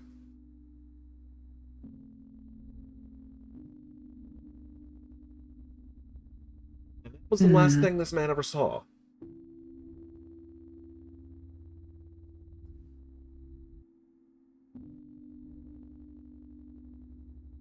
I suppose that explains why they already had an idea on Sharif earlier.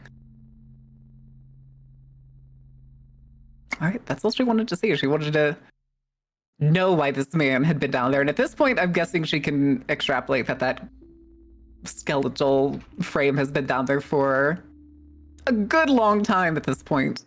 If this was in the 90s, it's been down there for 30 years. Yep. You said you want to see the most significant moments in this man's life as well, yeah? Potentially, yeah. If she could get it with all the successes otherwise. You got 2, so I'll give it to you. I had 3. You had 3? Oh, I'll give it to you, definitely then, yeah. Just 1 moment here.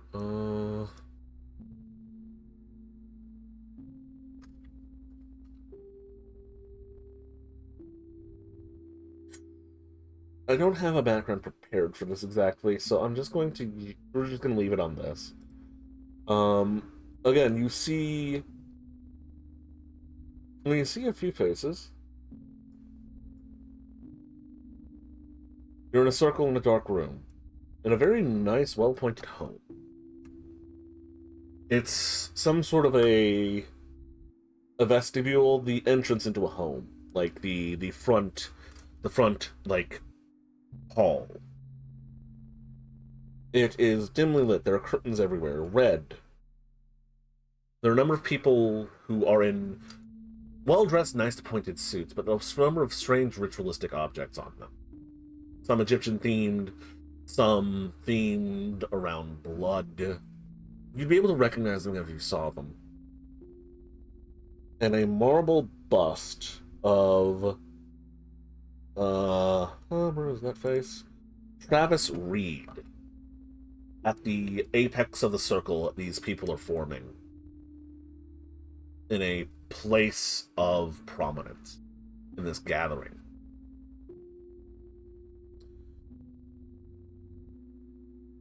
You see a few more faces gathered as well, as this man steps out of the crowd and into the center. David Basone steps forward again. They already look young. Welcome, brothers and sisters, to this gathering of our esteemed organization. We raise once again an individual of importance, one of the families, a station that recognizes their contribution. This man's family has bled for the founder. This man's family has died for the founder. And the founder permitting, and if our toil is good and true, you'll be elevated by the founder with the rest of us when he returns to the world of the living.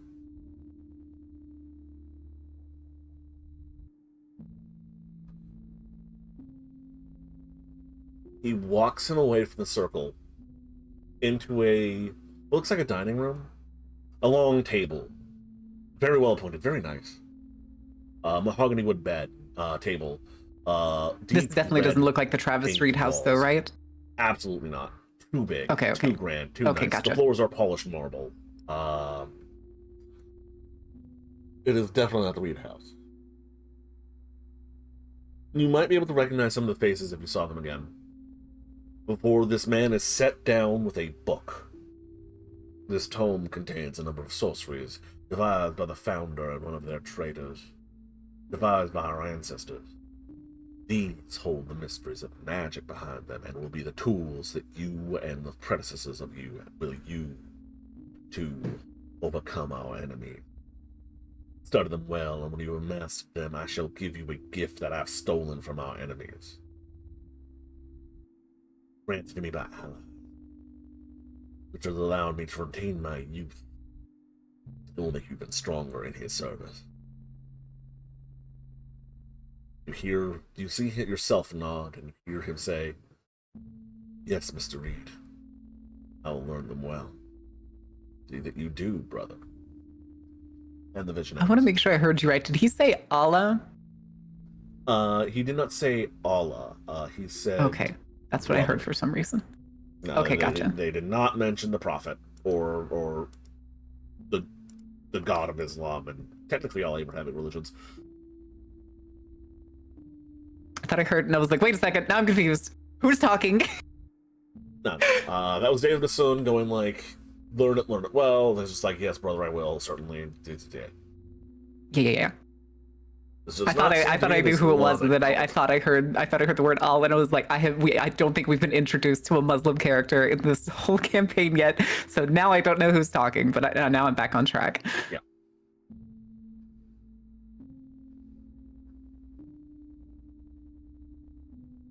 And those are the two most important moments of this guy's life that you get: his death and his induction into a higher echelon of the cult. Oh boy. Good to know. I was gonna ask too, is it possible for Elnor to like memorize the look of that tome? Yes, absolutely. Alright. It's not enough for you to like get a lock on it and use your correspondence to teleport it to you, but you'd be able to I figured. I just wanted her to memorize it like visually, like something to focus on in the vision. There are a number of faces you saw in the crowd that you might be able to recognize as well. They all seem, well, relatively young, like they'd be in their 20s. Maybe early 30s. Were either of Sharif or what was the other one? I forget how to say his name. It starts with a B, doesn't it? Baruch? Let me double check that. I have it written down as B-U-R-A-K. I'm just looking for his portrait. What the fuck is this man's portrait? Barack. Like Obama.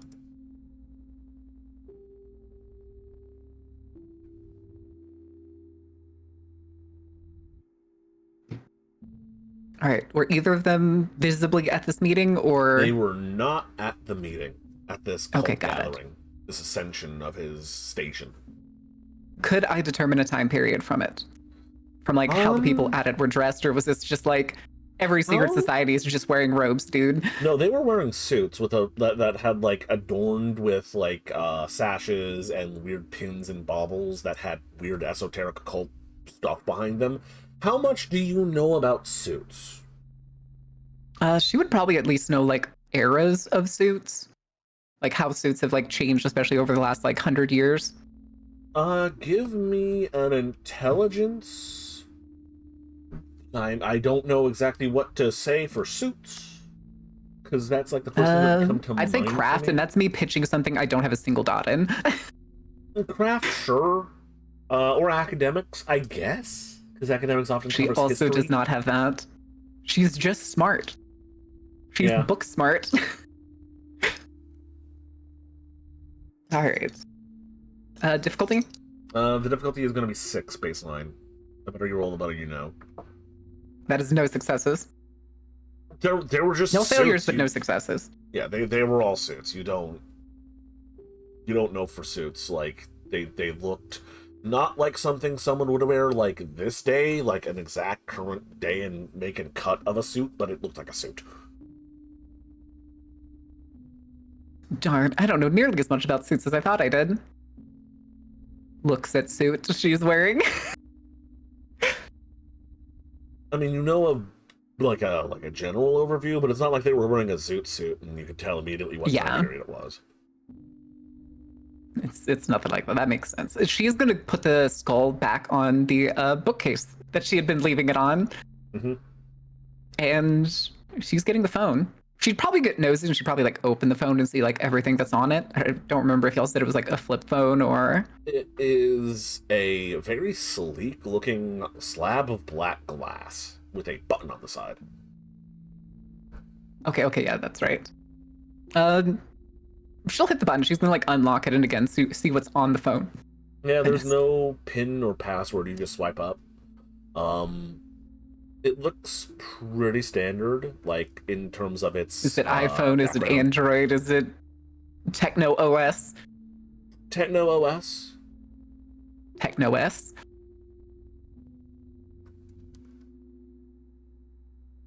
Like, it has a few apps on the homepage.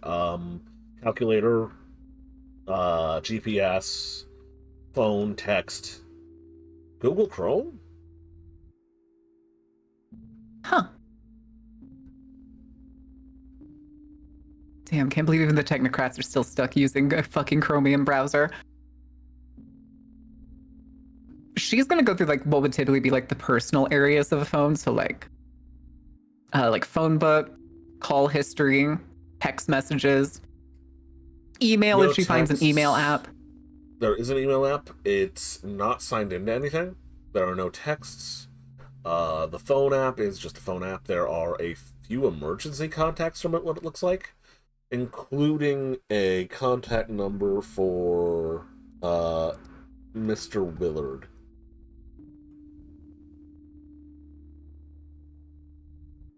She's not one for making a call right now. She's going to snoop.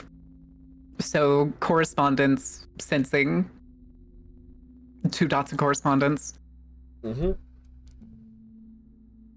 And she wants to basically trace it back to him.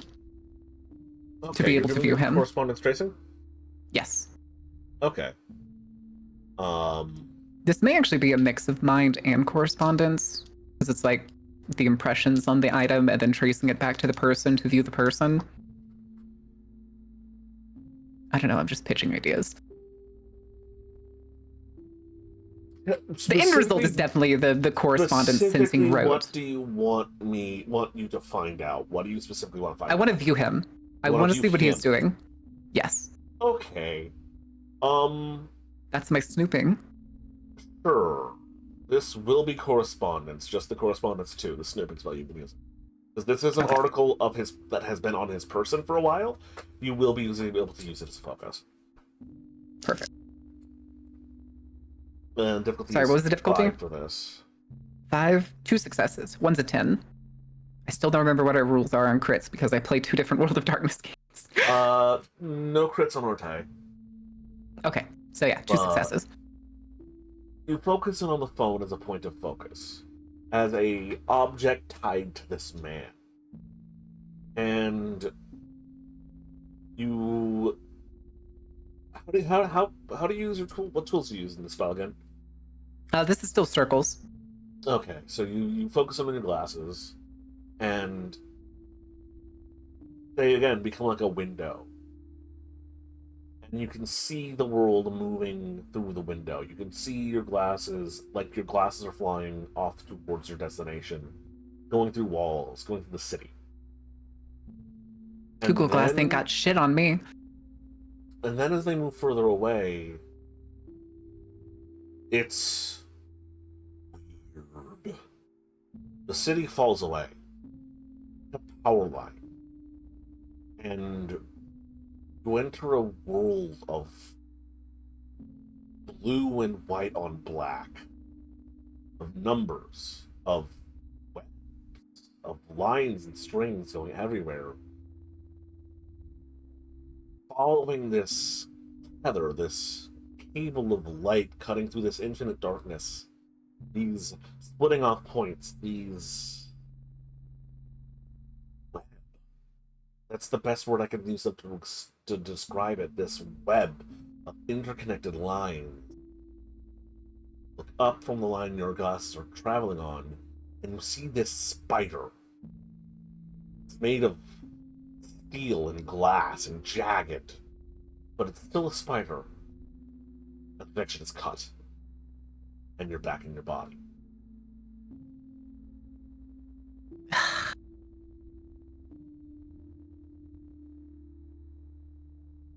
Well, that was a dud.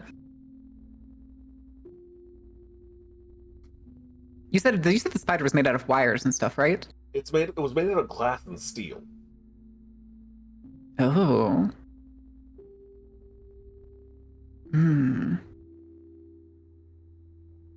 I don't think that means much of anything to her, other than like she may think that whatever that is cut her off or That's intercepted her or something. Yeah.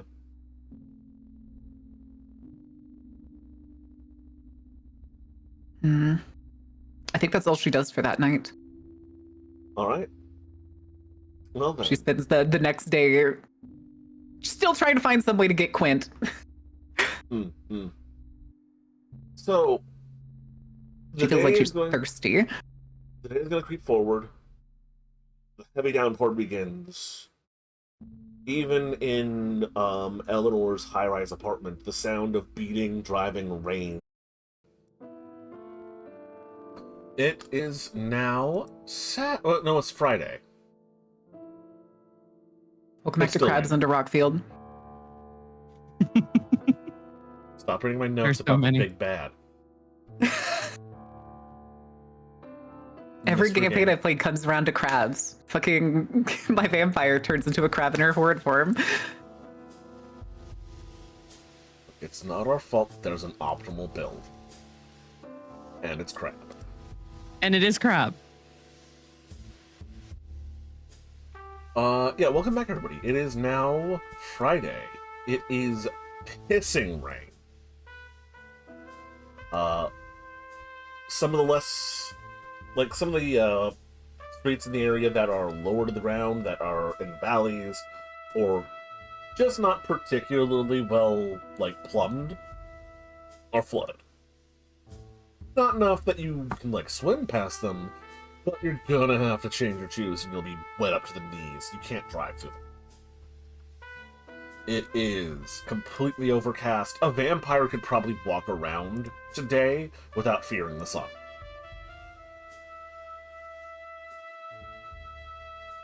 Is there anything anyone would like to do on this utter deluge of a day? I do. Okay. I think I. Oh, go ahead. Yeah. No, I was just gonna say I do, so I just wanted to make sure that it was on the list. I do too. So, Anna, Marin, and Yui, you all have a thing you would like your magical person to do. I also have a bone I would like to throw Stella. I didn't want to send it the same day because I figured she would be dealing with cop stuff, but today I'm going to throw her the bone that we need to figure out the murders and who died. Okay. Which ones again? The Scramble Man murders. Okay. So, sounds like everyone has a thing to do, but it sounds like one of our things to do is contingent on another person contacting them. So I'm going to roll a d6, and depending on who it lands, we'll have that person go first. Left to right, Chunher is 1 and 2, Eleanor is 3 and 4, Yana is 5 and 6. That's 6. Okay, awesome. It is a utter downpour of a day. You would be soaked through to the skin in approximately 5 seconds of leaving the house.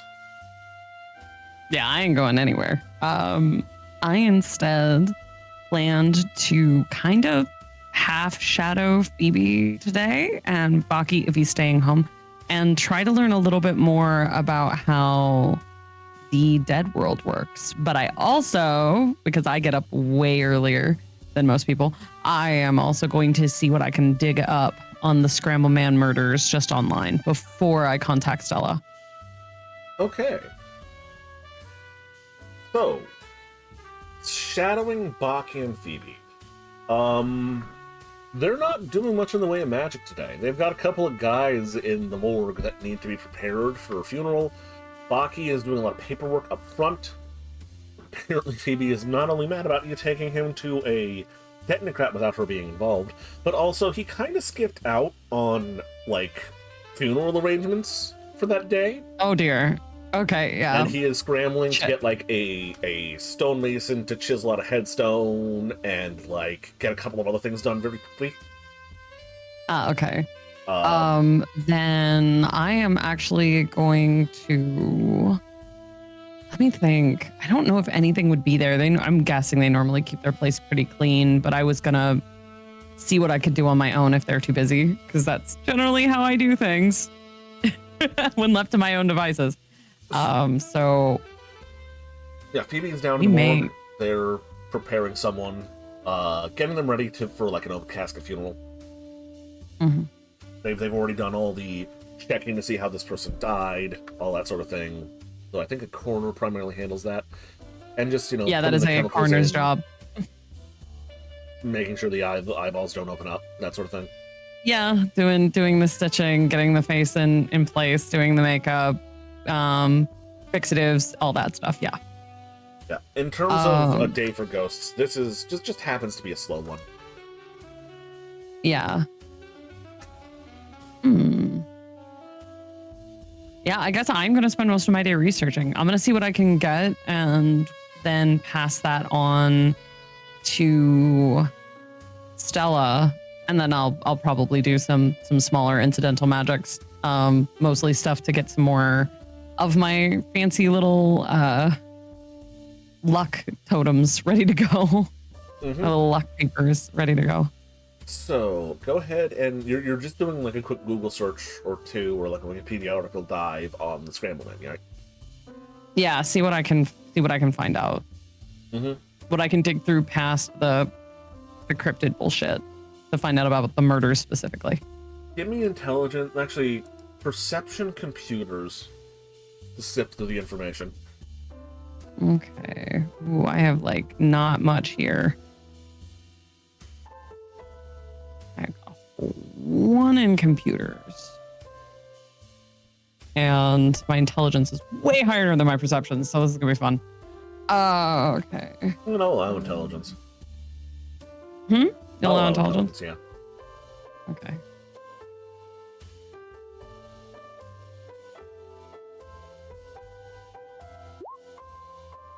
That's 2 successes. So at first you get all the cryptid bullshit and like the real life horror story stuff. Let's see here on my notes. So the Scramble Man is a local legend and a cryptid that emerged in the mid-1940s on the outskirts of Rockfield County. According to local legend, he is a 7-foot-tall shadowy figure that's difficult to look at. Causes audio-visual distortions, with a silhouette that being a blurry and visual fry, sort of staticky image. Their name comes from the fact that they caused radio static during their first emergences. They were sighted a total of 15 times in 1944, mostly along the interstate and the outer portions of Reed Boulevard, and sporadically on and off for the next 2 years. In the 50s, with the rise of home television, they started wandering into the suburbs around the city at late at night, causing electrical lights to fritz out and TVs to turn on and go into static. In 1974, they were sort of seen as a harmless urban legend, but then there was a series of gruesome murders and home invasions that happened that were all pinned on him. There were a series of Scramble Man sightings. People would talk about it, report it, and then the people who had reported the most or been seen around the time turned up horribly, brutally dead in homes. Mutilated in very much the same fashion that your mother had.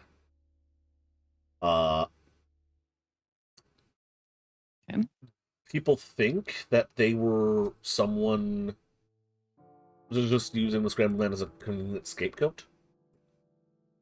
And then a bunch of copycat killers. And at the end of it all, that there had been 12 victims as everyone in the houses had been brutally murdered. Okay. In 82, someone was caught as a copycat. And another one in 99.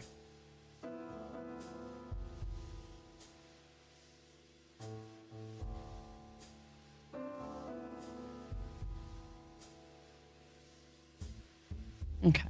So the dates I have are 74 for the original 12. 82, someone's caught as a copycat. Another copycat in 99. Mm-hmm. Okay. Exactly. Do I have the names of the victims or any of them? With 2 successes... That's good. One of those is a 10, and I have quick learner on intelligence.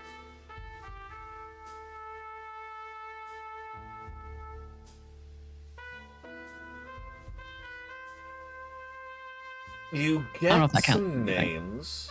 You do. I'm not going to give you them specifically. I'm going to give you the last names because I don't have a big list of like random 1970s American names. That's fine. Just to give Stella something to jump on, we can just say that I've got a couple of names, but not all of them.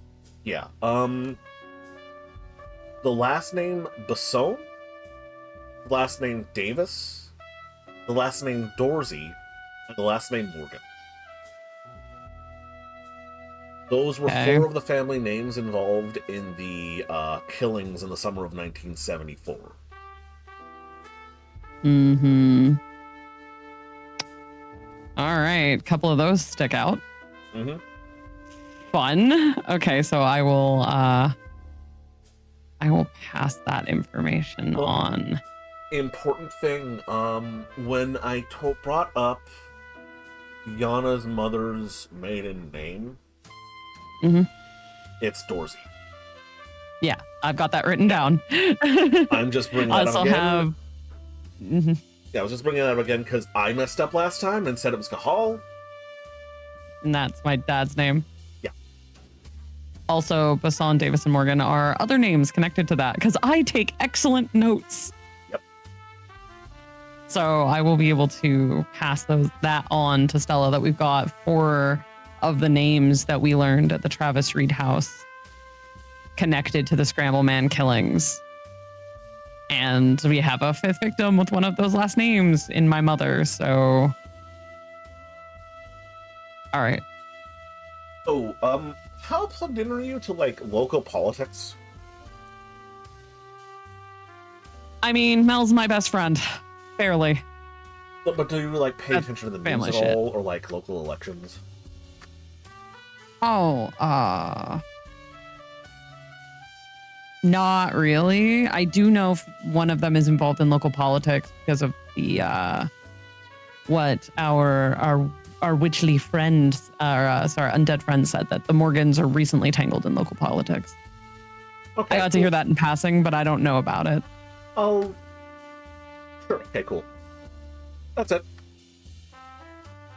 Cool.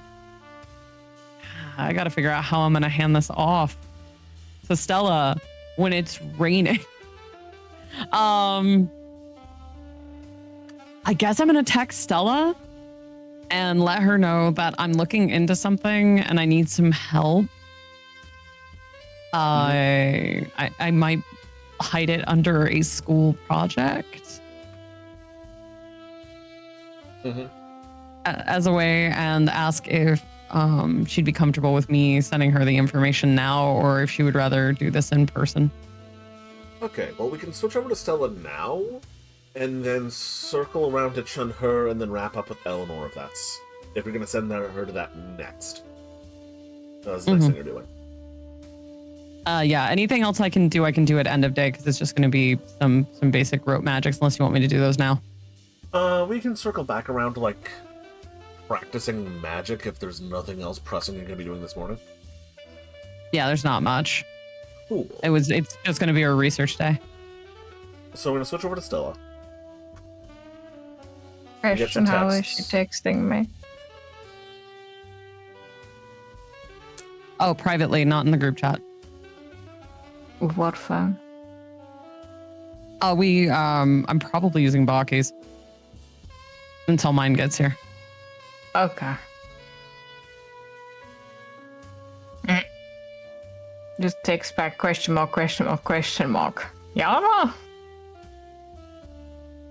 All right. I'm going to let her know that there was that I was looking into the Scramble Man murders as unsolved cases, and that 4 names came up, and then I'm going to hand those names off.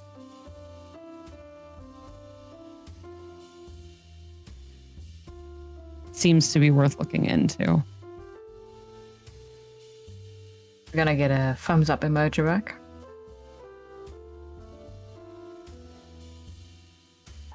And that's it. I'm gonna leave it there. Just let me know what you find. Will do. If you have anything physical, I'll come collect it when it's not flooding. Sounds good. Stay dry. Just get like a picture from a skyscraper. I think I'm okay.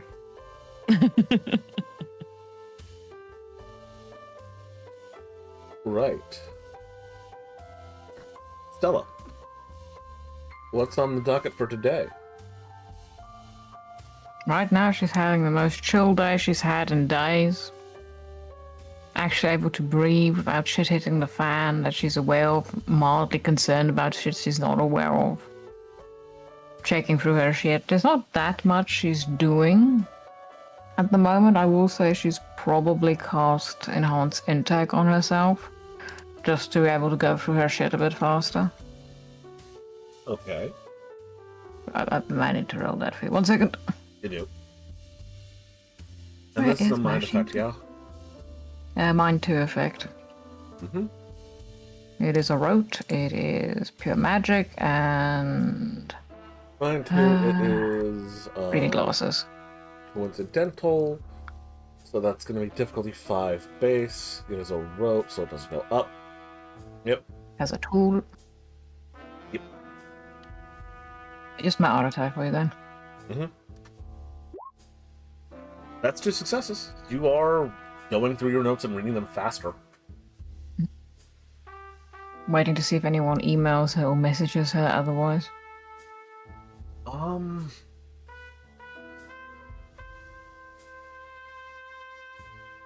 You do Mildly get an wondering email if- from the Glasswalkers. It is a request for an update on your investigation into Pentex and the individuals. Just like a ping for a status update, basically. She'll send an email back. We'll send in a docket tomorrow morning when there's less rain of what I found so far. Can't send it over this. You get a message in about 5 minutes. We have ways of securing emails. Don't worry about them being watched. Got face palm and go, I'll worry anyway. I'll see you tomorrow. I'll drop it off tomorrow morning. Again, about 5, maybe 10 minutes later. Very well. I appreciate your candor. I will say she's probably preparing a docket then for what she's found on these specific individuals so far, especially the new revelations with assorted vampires and other shit and more stuff that Eleanor told us through her spyingness. Mm-hmm. So she's writing all of that down, including the parts about the Fomori. Mm-hmm. She is leaving out names of the group though, and like who she's gotten this information from, if it's from like Eleanor or Chun or Yana. You're just saying you used your magic to do it? Magic was used. Okay, there we go. Passive tone. Perfect. Magic was used because you never fucking know. I'm not saying I did or did not do it. Possible liability. So she'll prepare a docket of that sort of shit of information for them. Mm-hmm. And then drop it off the next day, specifically for the one she talked with. The lovely Lady Laura. Mm-hmm. And you wanted to go talk to, I have so many names.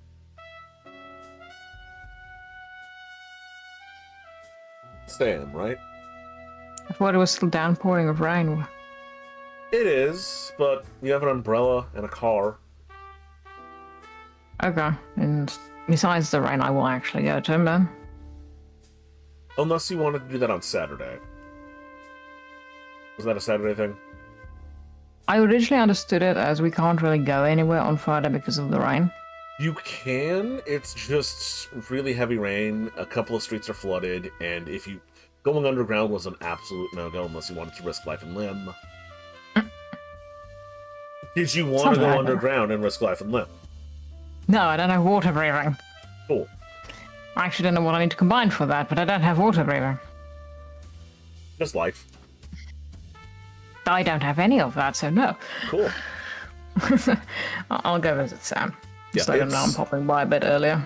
Yeah, it's messy. It's harder to get around, and you will get soaked through to the bone, and maybe get sick if you decide to walk around without an umbrella or a raincoat. But you can still get around. Yeah, she'll grab her raincoat and umbrella then. Actually, if I'm able to travel, she'll go drop off the docket first for the glasswalkers. Mm-hmm. And then she'll go see Sam. All right. You don't get into a meeting with the glasswalkers. They just take the information. A secretary takes the envelope, thanks you for your time, offers you spend a spell in the lobby to dry off. I take it. And then you hop into your car and drive off to Sammy, down to the docks. Mm-hmm.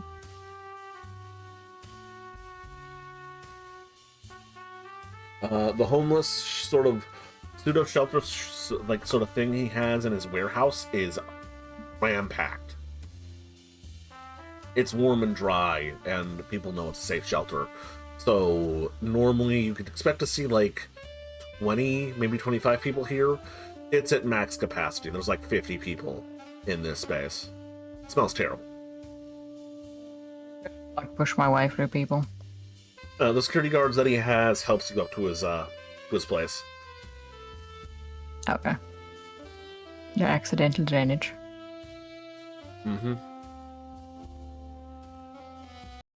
You find Sammy in his office, his sort of like gamer info broker bachelor pad suite in what used to be an office overlooking this warehouse.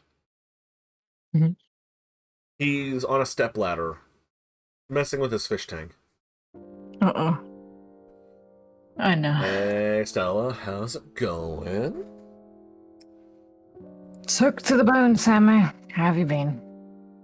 High and dry. High and dry. Well, sounds like a trying bad day to for figure you. out my pH balance. Not putting another living thing into this thing until I figure out what killed the last set. Oddly enough, the Placo's still alive.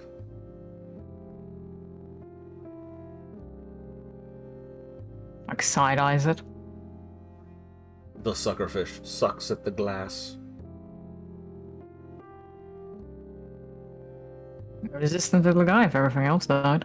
Oh, these things are practically immortal. What can I do you for? Well, Sammy, I've got two things. One is a personal one. The other one's for a friend. Okay. He gets down off the stepladder. Heads over to his computer. I need you to dig into some unsolved cases for me. Like some cold cases? Wouldn't your cop buddies be a better source for this? They would if I didn't figure out there's too many dirty cops that'll interfere with this. Ooh, dirty cops. Burrito, burrito. You got any deets? Chans him off the names of the Scrambleman murders. Okay, I was talking about the dirty cops, but sure. On the cops, nothing really... how do I put this? Concrete, but connections, and I'd rather they not take me out in the process. You heard about the shooting the other day? Which one? One at the coffee shop. A couple guys came in Yeah, on I a was there. cruiser. Oh, so you're the creepy chick they talked about. What creepy chick? Yeah, they said a creepy chick came out and talked down the chief of police after that shooting. That some, like, ninja kid, like, drop-kicked a cop across the street. Stella looks somewhat offended. I'm not that creepy. You're putting off weird vibes lately. Have you changed, like, your perfume? Or, like... Stress. Yeah, I'll do it. Like, you were never, like, the most warm, inviting person. Miss literally named after a genre of detective movies. But, like, lately?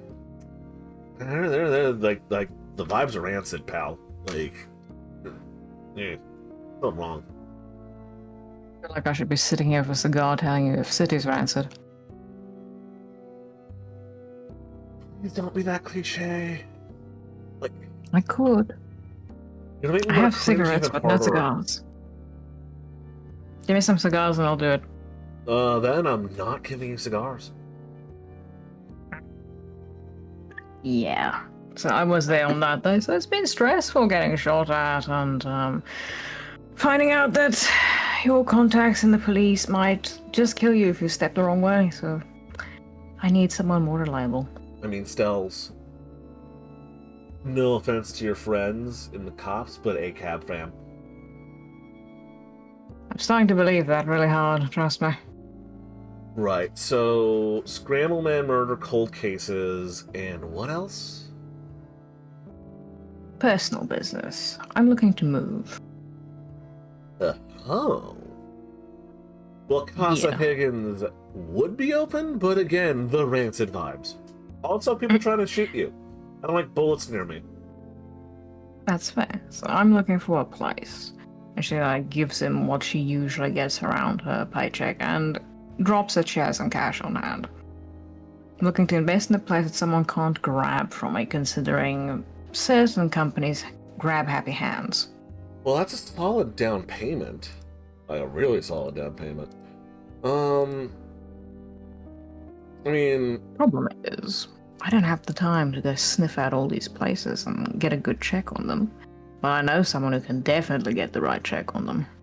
I'm not a realtor, but I know things. You know the best thing, Sammo. You know shit realtors don't know. Well, with Like that who can much, get their hands on a house. Yeah. Well, with that much, you could get someplace in Sunset Park. Easily, you get somewhere in Amity Park. You could probably get, like, I don't know. You could probably, like, pay off a quarter of a place in Amity Park and just that alone. Not exactly the most expensive neighborhood, especially when you get out towards the farms. That might be just enough to put a down payment on someplace in Belmont Hills. Amity's a decent suburb. Sunset's like a kind of nicer suburb, like a white picket fence, settle down with the kids sort of thing.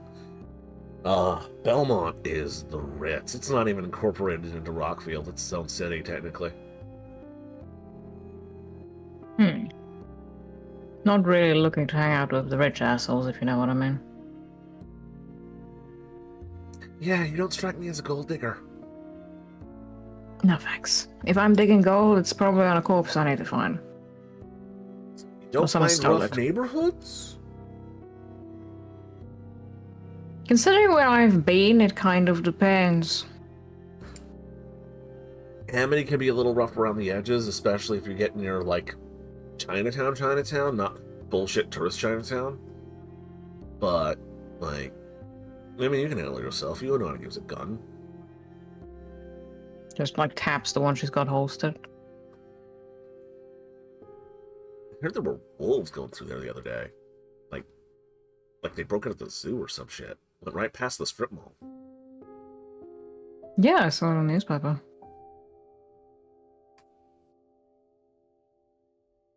So likely going on the inside going, I definitely wasn't there for that. Yeah, those are the places, like, in fast, convenient driving distance in the city. I could look into a few things. Yeah, keep your peepers out. Main thing for me is, besides just a nice place, decent place, reasonably secure within driving distance of the places I need to go, and the main part, no one can nab it out from underneath my feet. You're saying that very pointedly, like you know someone who's almost been evicted. Are you being evicted? I'm not being evicted, I know someone who is. And considering I'm investigating the people who have bought up their building, I would rather not get evicted. Sure. Right.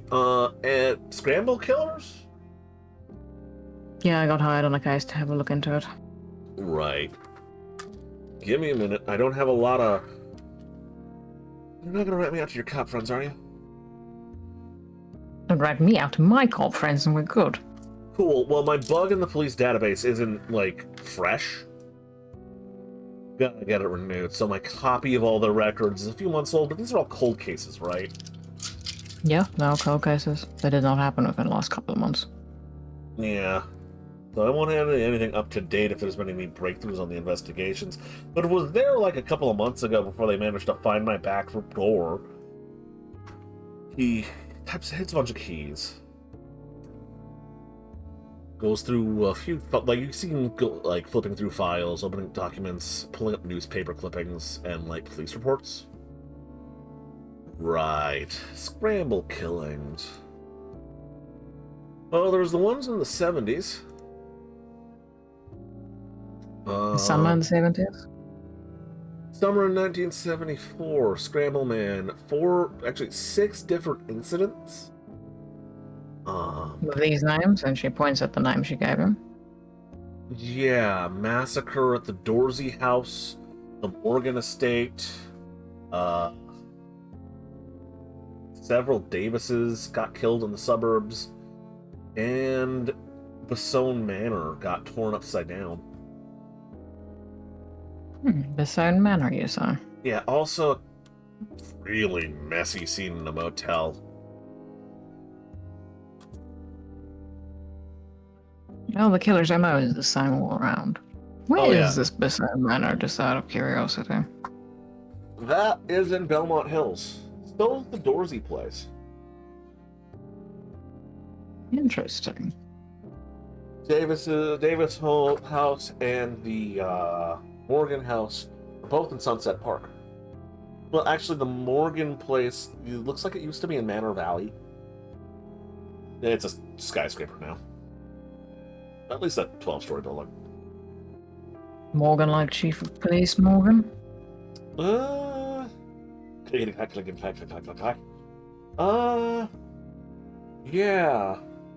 Yeah. Great uncle of District Attorney Joe Morgan, looks like. Married to the chief, I think. Actually, that's the political connection you're looking at.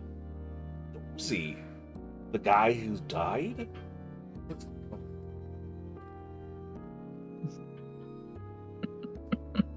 Surprise, Cole. Fucking marketers. Election season. Anyway, the Dorsey, same last name as the mayor. As in our current mayor? Yeah, Cole Dorsey. Give me a minute. Yeah, no. Grandpa. And a couple uncles. Exploded. Really brutal. He pulls up the scene of the crime. Again, it looks like these people were disassembled. Reduced to cubes of flesh and bone. Yeah, like Lego. Actually, yeah, he pulls up a YouTube tab to one of the Lego video games. Clip of Lego Yoda being hit by a blaster bolt and disassembling exactly like this.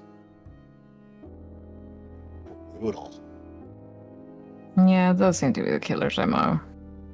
Has been going for a while. There has been a recent murder that was similar, and that's kind of why I'm on it. Click, clack, click, click, clack, clack, clack, clack. 1988? Pulls up another crime scene photo. Johannes Dorman? Dude down at the docks. Brutal scene. Looks like they were more ripped to shreds. Police said it was a copycat. Shoved someone through a wood chipper, it looks like. It shows the scene, and it looks much more minced. Again, you assume that this body was shoved through a wood chipper at first glance. Caught him. More fun. Weird situation with that ex-lover. Don't have the name on. Click, click, click, click, click. France Morgan was the killer? Again, jilted lover thing. Copycat. 1999. Click, click, click, click, click, click, click, click. Oh, this is weird. Weird, sort of like middle of the street killings. Same disassembled bodies. No copycat found, but. Which year again? 1999. Mhm. Yeah, one killing on the college campus, another in the industrial park. He pulls up the crime scene photos, and they look the same kind of disassembled. Blamed it on a homeless guy.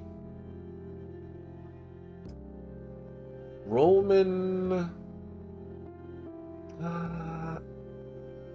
Kane?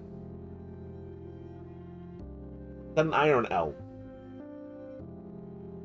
I. Roman Kane. Okay. Yeah. Question on that Yes. previous murder. The one in the 90s? Yeah.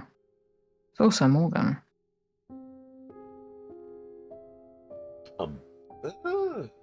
Doesn't look like there was a Morgan in that killing. 1988.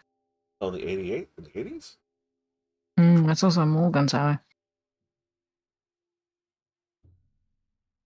Yeah, crazy. I guess now's a good time to mention that's where I think the dirty copness is coming from. From the DA? Yeah. A lot of signs are pointing to it, and you can guess why I can't really go any official channels with that. Yeah. That would raise a lot of suspicion. This random ass PI picking around at all these killings with Morgan attached to their ass.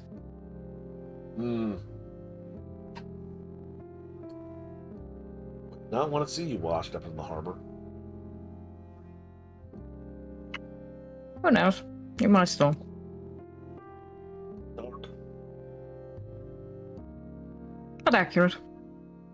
What else you got? By the way, matter of payment? What do you want, Fema? Money. He spits out a figure. Roll me your resources.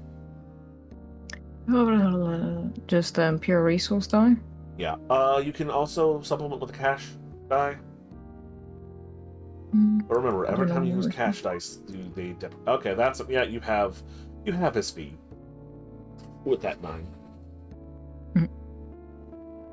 Smack his cash down for him. Grazie. Now things are getting a little bit hairy. I guess I should start drawing up a will. I know a guy. Might need him. Who is he? He spits out a name. It's a lawyer. Anyone familiar to Stella? Or... Nah. Yeah, just note it up. Yeah, shit's getting much more serious than what I'm used to. Yeah. Taking down jilted lovers, finding cheaters, and, I don't know, rescuing cats? Finding bail jumpers. Alright, you do some bounty hunting. Now and then. Don't tell anyone. But, digging up shit on the DA, yeah, that wasn't in my bucket list. Again, named after a genre of movies. Well, at least if I go out, you can say you knew a PI that knew way too fucking much. Surprisingly, not the first. Yeah, fair. Got anything else on those murders, or is that all? I could print you out the police reports.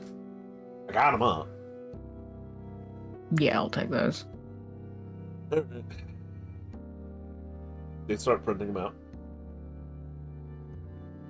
Is the poor sake fish still okay? It is. Okay, good. I haven't killed it yet. Can I inspect that fucking fish, considering it survived me? Like, magic inspect it? Sure. Do you have life? No. Would you It's like like, to see yeah. if the fish is magic? Kind of, yeah, with the, what was it? Either alertness or awareness roll. Yeah, you can roll me perception awareness. With my fucking dice. Perception awareness. That's a success. fuck? I don't It's think a my profiling fish. speciality comes in. I mean, it's a fish with 2 successes. Suspicious a good fish. You know it's a fish. They eat algae. They're Damn known good for fish, being huh? robust and tough. Salamine only considering getting fish.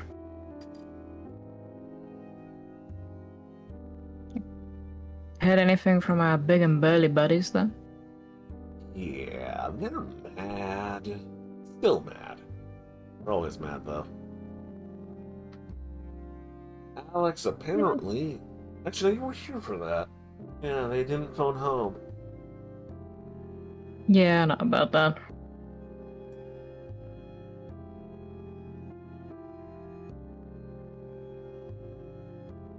A real messy shit there. I try not to fuck with it. I mean, fuck Don't it, say the other guy but- though. Yeah. The other guy though. Kinda nice. Oh, you like him big and burly then? I mean, I get Listen, it. I have Would. eyes. He's hot. Weren't you asexual? Yeah, I'm starting to wonder. Neat. Know if he's single? He just like shoots him a sarcastic glance. You know my information comes at a cost. Starts laughing at him. He's not laughing. Don't worry. I literally Don't do know anything. the answer to that question. Okay, hold on, dice roll. All she asks, even she doesn't. Never mind, she will slap down some cash. They are single and heterosexual. They're still nodding on this side. Noted. You're not telling anyone of this, got it? Double the amount on the table. Slams the amount down. Done and dusted. I will take that secret until someone starts beating the shit out of me. And if someone starts beating the shit out of you, you better call me. Yeah, if someone starts beating me up to find out if you're into the big burly guy, I'm just gonna tell them. I mean, if someone beats the shit out of you in general, Sammy. I don't know if you Guys noticed, but you're downstairs kind with of my guns. best friend. That's kind of sad. No, it's not. There's nothing wrong with you being a good guy. No, I mean, there's the sad part is you're me best for real. Come on, you could. I've known you for know years, what? Sammy. You know what? I was gonna say you could do better, but yeah, no, okay, this tracks.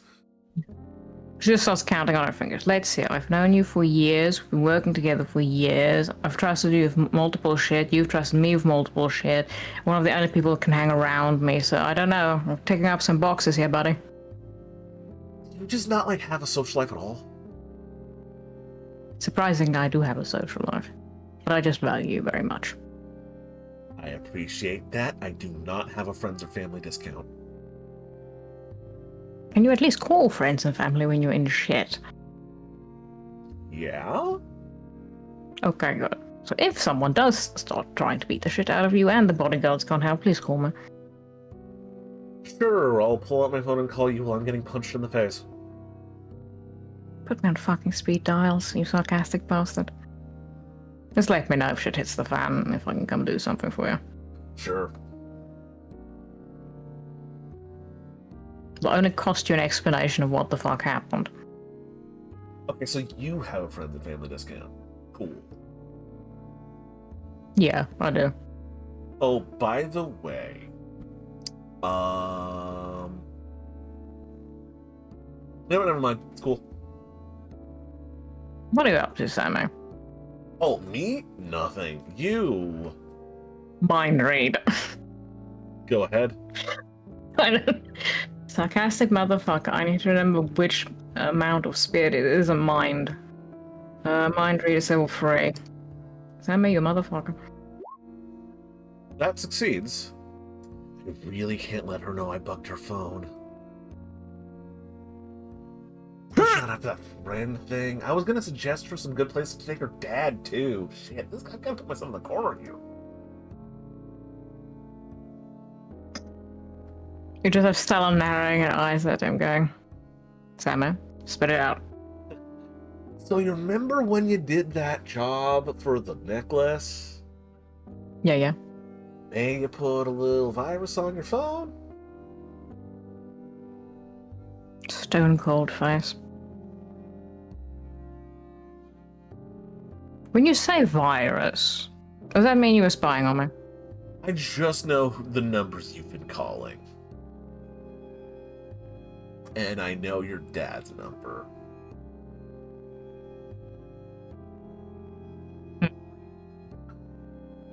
And also... Well, okay, look. Just gonna suggest some nice places to take him for dinner. You can still suggest some nice places to take him for them, but besides that, that little bug of yours wouldn't happen to tell you if someone else was bugging my phone, would it? I mean, I could just check that. Hand it over. You could. She gives him her phone. Right. He grabs a little USB-C cable, sticks it in his computer, sticks it into your phone. Click, clack, click, clack. No one's been bugging you. No, you're not been bugged. Can't find any tracers or reads or any backdoor security protocols have been violated. Except for your own one, of course. No, yeah, that. I'm guessing you want that off? You see her think for a minute and go, you know what, actually, no. Keep it there. Could be useful. Okay.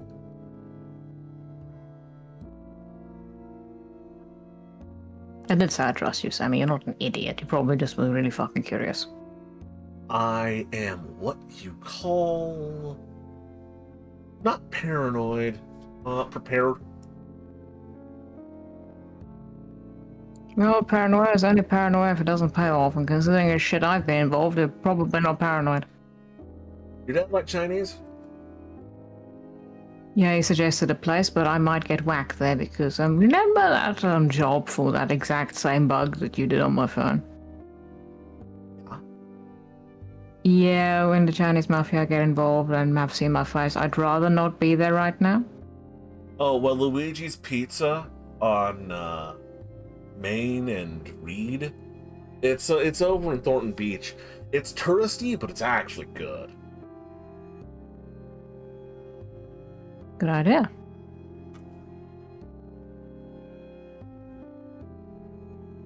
The garlic bread. He hands you back his phone. You know I like bread, Sammy. Of course I'm gonna get the garlic bread. No one Thanks, fucking Sam. loves bread. That's not like a personal preference thing. I like it to the point where my professors told me to stop fucking eating it at class. You like bread. I really like bread, Sammy. I'm trying to cut back. Get the veal then. Fuck it. Don't worry, I'm planning on taking our man out for a good dinner. And trying to talk him into fucking retirement.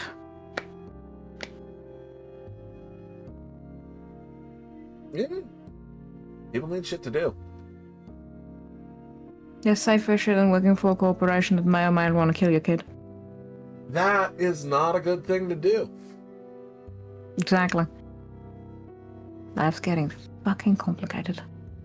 Clearly. Now, with all due kindness and respect as your bestie, apparently, take your complications out of my office.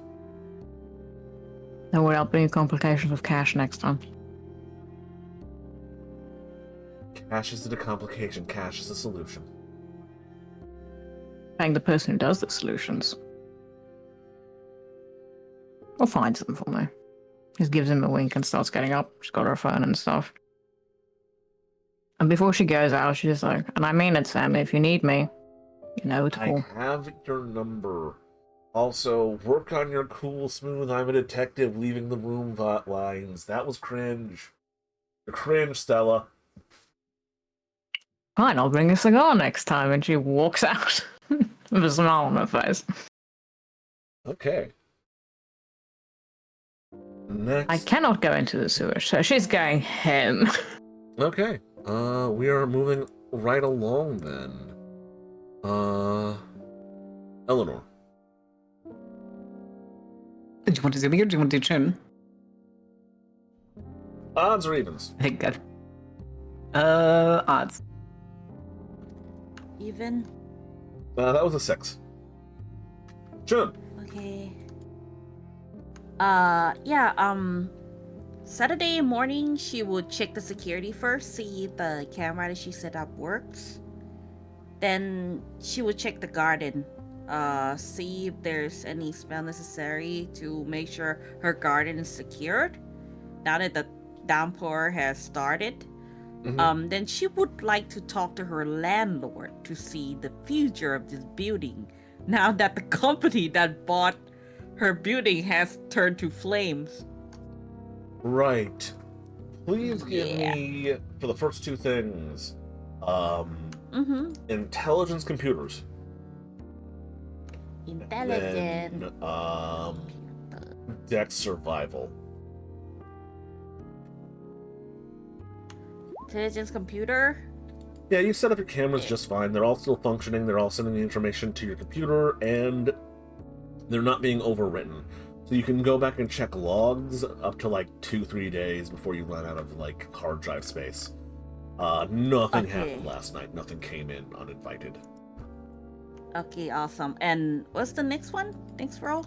Next is intelligence or dexterity plus survival.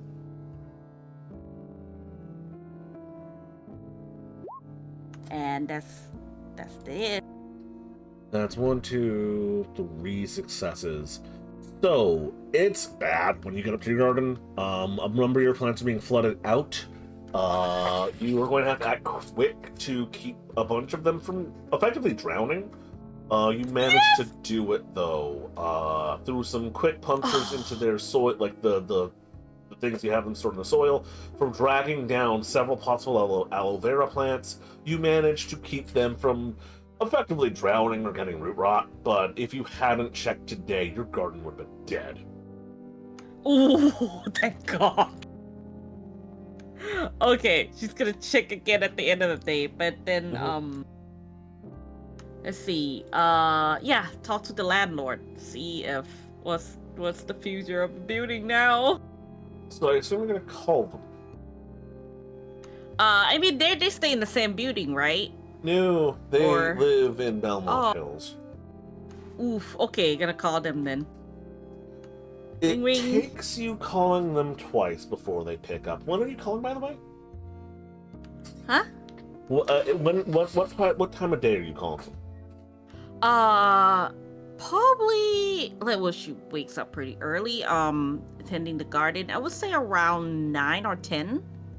It takes 3 times calling this person before they pick up. And even then, it's only on the 3rd ring.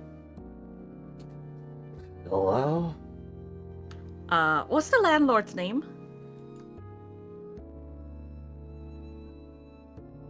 Alan Lord.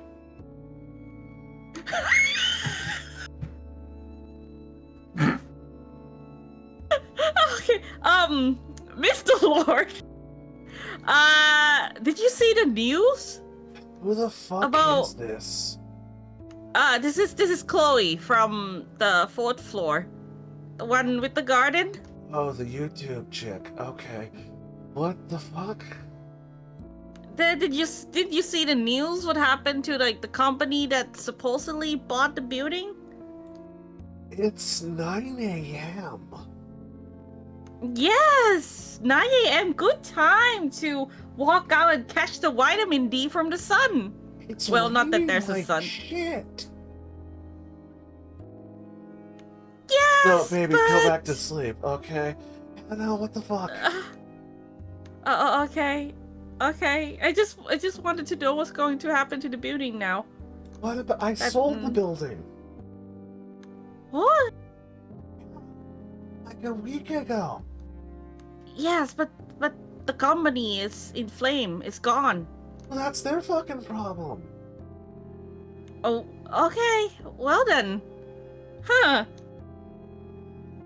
I see. Have a good morning. I hope you sleep well. Whatever, bitch. Hangs up.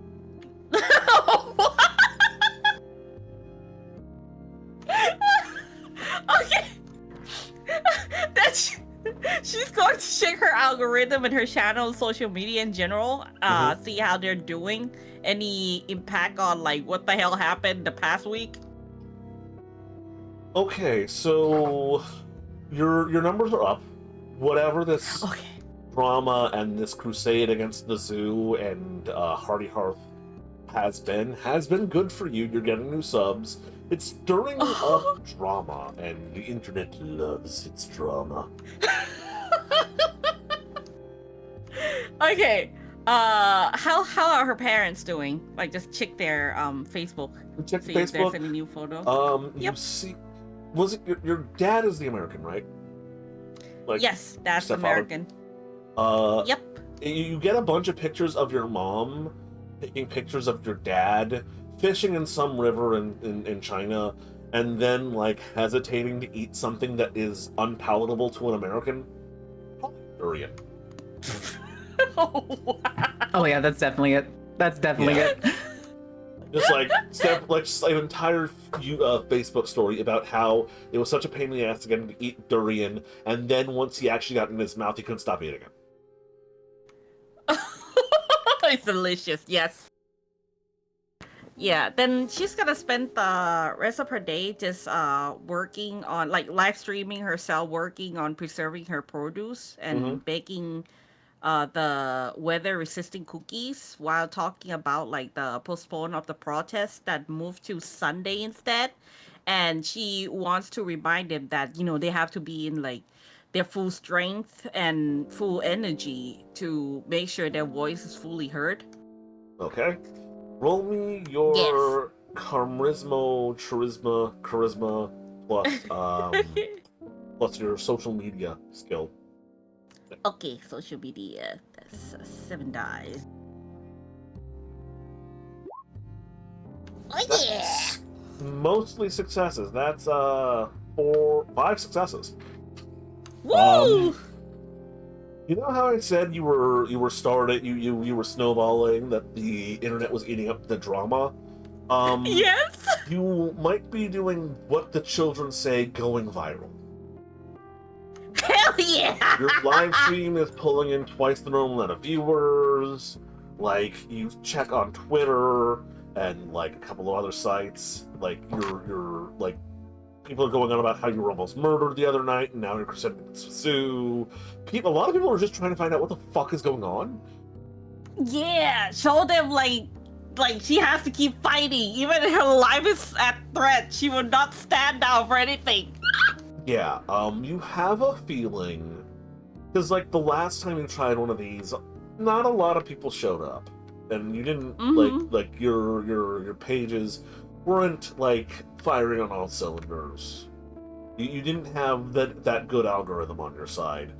Today you post that live stream, you post the VOD, and by the time night comes around, it's gonna already be at like 3 million views. Hell yeah! Holy. Yeah, Like, you're getting and like big during traction. During that too. I mean that live stream, she's gonna she's gonna use 2 spells. One is to preserve her produce, which is it's gonna be look just like her like watching her produce, but they're actual like ritualistic the way she washed it that like make them like stay on the shelf much longer. That's gonna be. What is the highest tier? This one is life 2. Yes. Preserver spell? Yes, life 2, matter 2. This is the route we had, yeah.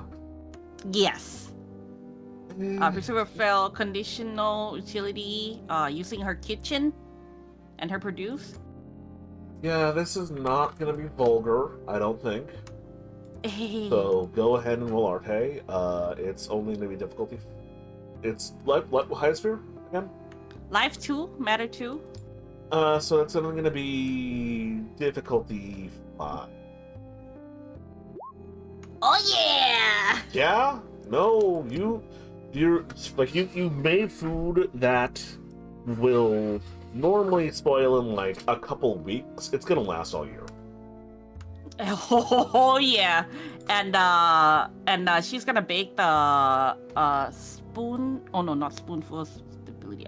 It is the edible umbrella. It's basically a cookie that the variation she's making is the resisting all minor climates like bad weather and such. It's called Stormproof Cypress. That is life 3, and optional prime 2 to extend shelf life. Hold on. What does it do exactly? Like, it just makes you more resistant to the weather? Yes. This is the minor version, so like it just make them like more resistant to like bad weathers. Okay. Yeah, for the people who eat it. I'll say that's still I'll still say that's still coincidental. Okay. Yes, and highest sphere life 3, buffing cookies, making her kitchen with her produce and her tools. And this is the 4th life spell you cast today, I believe, or the session. Yeah. I don't remember. I'm gonna say 4. Okay. Roll those dice. It's gonna be difficulty 6 baseline, unless any of those things were personalized. Yes, it's her tools, her produce, and her kitchen. So only I'm gonna keep rolling because. Okay, only one. But she's making a lot. She's making a lot of keep cookies. It going? Yes. Okay, so far that's 4 successes. How many cookies could she make out of it if she keeps people like one at a time?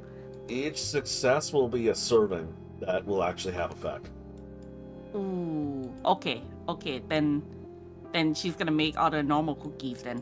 Like, yeah, keep these for like really, really important ones. Yeah, so you have 4 cookies that will have this effect. If you do not eat them within, like, I'm gonna say a day. So tomorrow or the day, like today or tomorrow, they will lose effect. Okay, for tomorrow. All good. Yeah, the rest just cooking. Okay.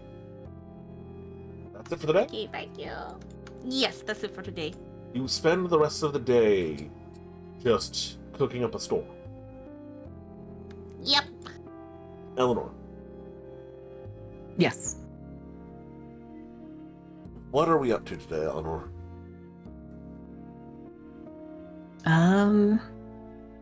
She's probably going to be still going through like a bunch of the journals. Frankly, she's looking for a way above the table to find more quintessence, but I'm not exactly sure how she would understand it. I just imagine her feeling like empty each time she's like used quintessence. Right. You can go ahead and roll me intelligence esoterica. Sorry, what was that? It cut out on my end.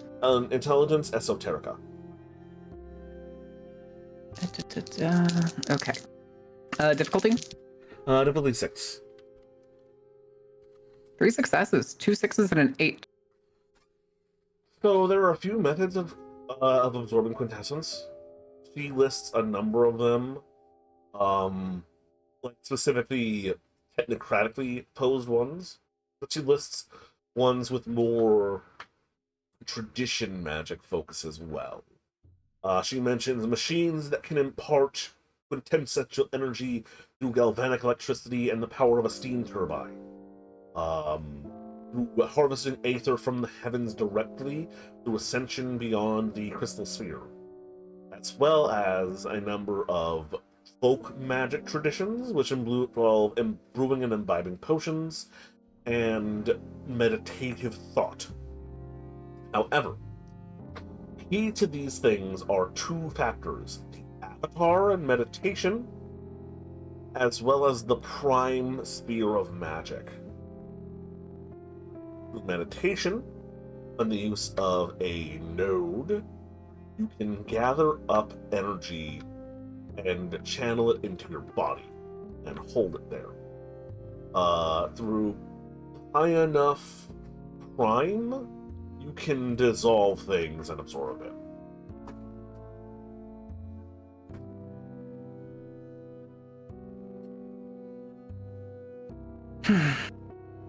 She technically doesn't know any other things that could be like nodes besides the pillars. If there's nothing else going on with today, she'd honestly probably just take an umbrella and just wander the city again, looking for something similar to pillars. Okay.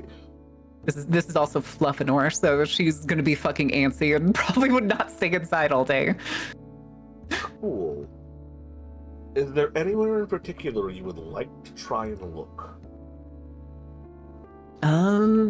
She would probably be thinking, because like all of the pillars were like areas with certain, she's gonna call it like emotional resonances with specific purposes. She'd probably be trying to figure out locations that would do something similar or have something similar.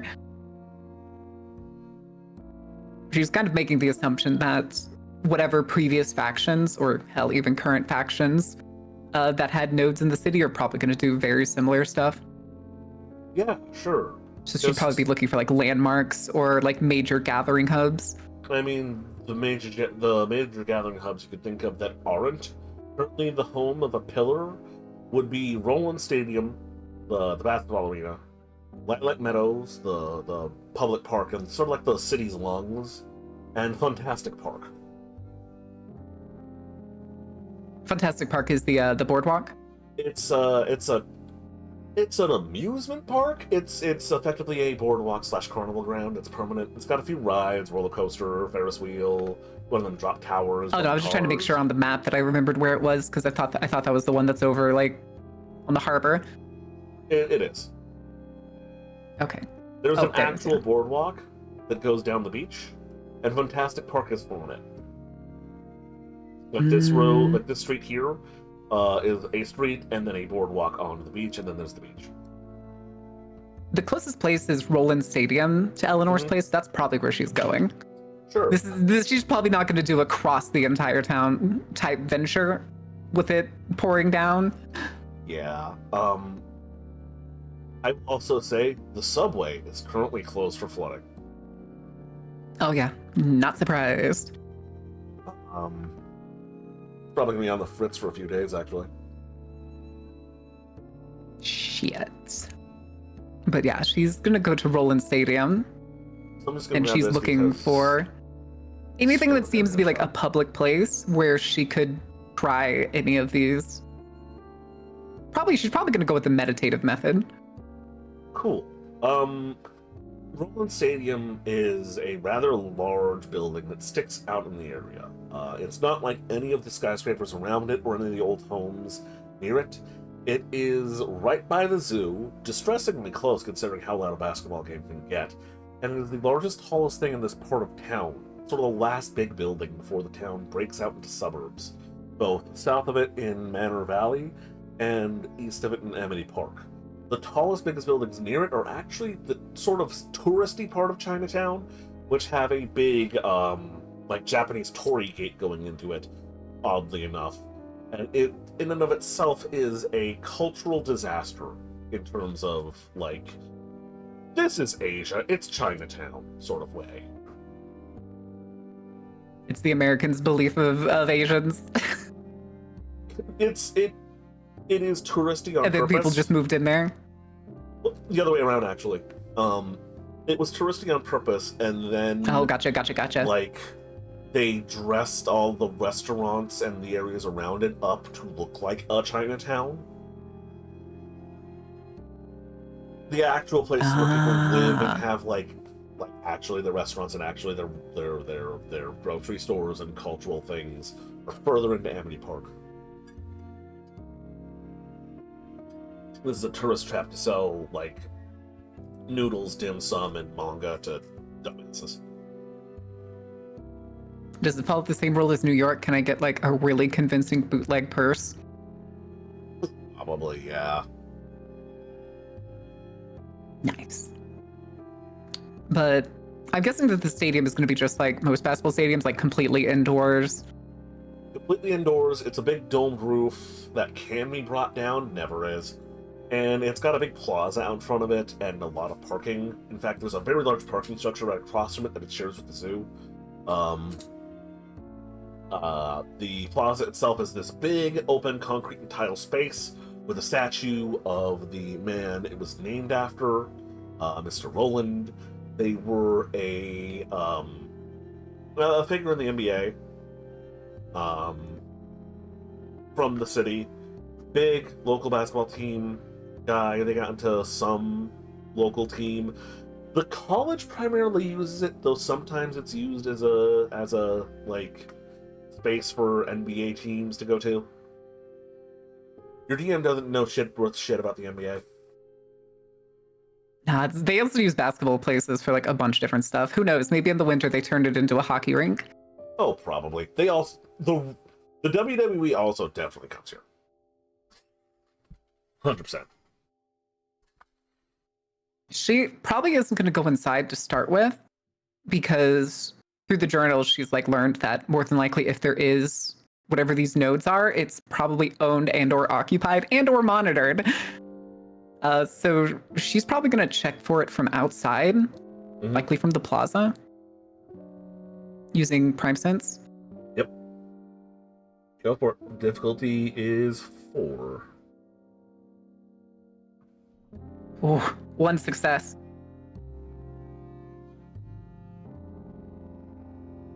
I'm going to ask you to supplement that with a perception awareness, please. Does magic count? Or does tactical? Yes. Magic counts. Okay. Now for I'm trying to remember, for specialties we're only doing tins double. Tens, we're not doing like extra dice or anything. They double. So 110 is 2 successes if you are specialized. Okay. Oh Jesus. What was the difficulty? Difficulty 6.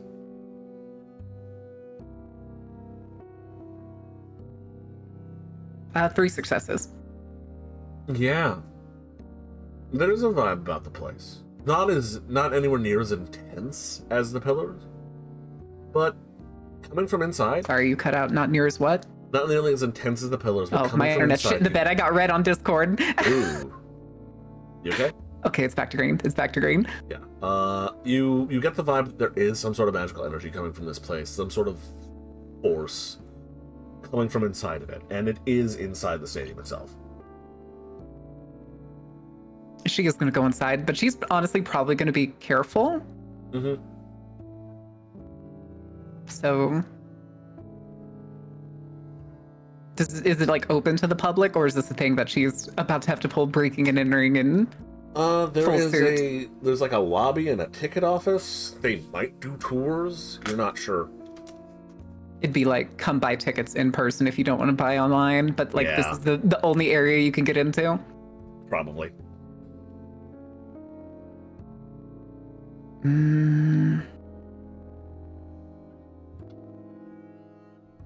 I think she may do something that we haven't done yet. And this is going to be, she's going to use Energy Shield. But in this case, to deflect light to make herself invisible. Okay. This would probably also be a little bit of correspondence, just so that she's able to see. I imagine she would typically be able to do this by itself, but like in the example for energy shields wrote, it specified that if you use the energy shield to make yourself invisible, you also can't see. Yeah, bouncing all light off of yourself kind of makes it so you can't get light in your eyeballs. Yeah. Correspondence to see past it. Sure, all out. Okay. I meant to double check earlier. For the days passing, I forget how much does bashing heal?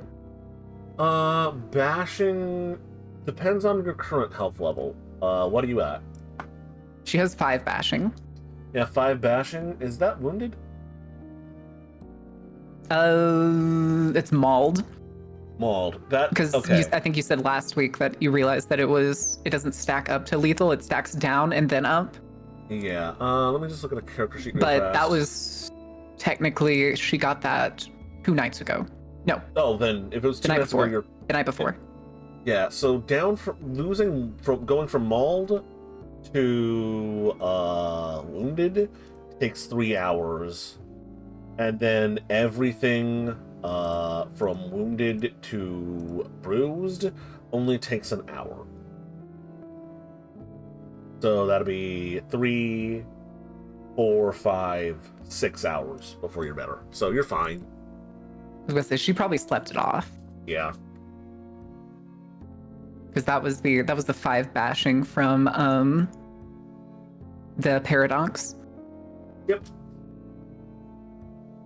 Okay, and then for willpower, don't we get 1 willpower back per morning? Yep, every time you get a good night's sleep, you get a willpower back. Okay, I just want to make sure because I wanted to spend willpower on this, but I couldn't remember. Mm-hmm. Okay, so Arate roll plus willpower. Yep. Also, difficulty. This is a note. If you act in accordance to your nature or demeanor, you also get a willpower back. Just call that out to me, like probably at the end of the session, if you feel like you did that, and like if you have an example to mind, and I'll reward it then. Yeah. Difficulty for it was forces 2. Forces 2, yes. Is your highest sphere, so that's going to be difficulty 5. Actually, no, this is vulgar. You're doing it in the open. Yeah, this would probably be vulgar. The streets are pretty While she deserted. would like try to like tuck out of sight before she tried to do it. Yeah, I was gonna say the streets are pretty deserted. So I'm gonna say vulgar without witnesses. So it's gonna be difficulty 6. Okay, 2 successes. Okay. And as you step into a spot out of sight from like the occasional passerby or the nearby or like a nearby car or whatever, you bend the light around yourself, making it so you cannot be seen. You gain a point of paradox for casting a vulgar spell. Yep. For now, though, you are invisible. All right. When she tries to go into the stadium, she's gonna do it like it's like the door got blown open by the wind and the storm. Yeah. So she's kind of just gonna like fling it out. You fling the door open. The one person working she's gonna here walk inside, but I imagine if there's anybody within view, it's gonna look like the storm blew it open. Yeah. Motherfucker! Oh my god! You called it. It's your guys' chunk. It's our boy. This is our boy. He looks he looks about as bad as the last time we saw him. Very tired. Pencil still in his ear. His clothes Free my boy. kinda ragged. And his hair an utter mess. If this job cared about appearances, he'd be losing it. Fuck. He was definitely asleep on the countertop. Yes. There's a the ticket booth itself. It's like a little glass booth taking up a wall on either side. There's these long lines of doors that lead into the stadium itself. You see him getting out of the ticket booth, and after about a minute or so, you see him coming up to the other side of the glass doors and unlocking them from the inside.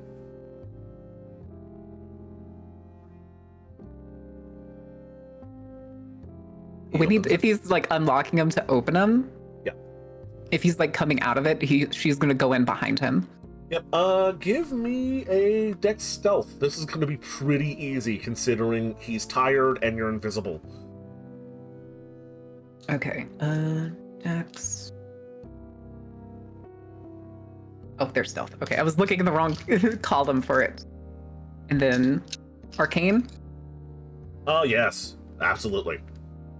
The difficulty is only gonna be like, I'm gonna say only difficulty 3. So don't watch. Okay.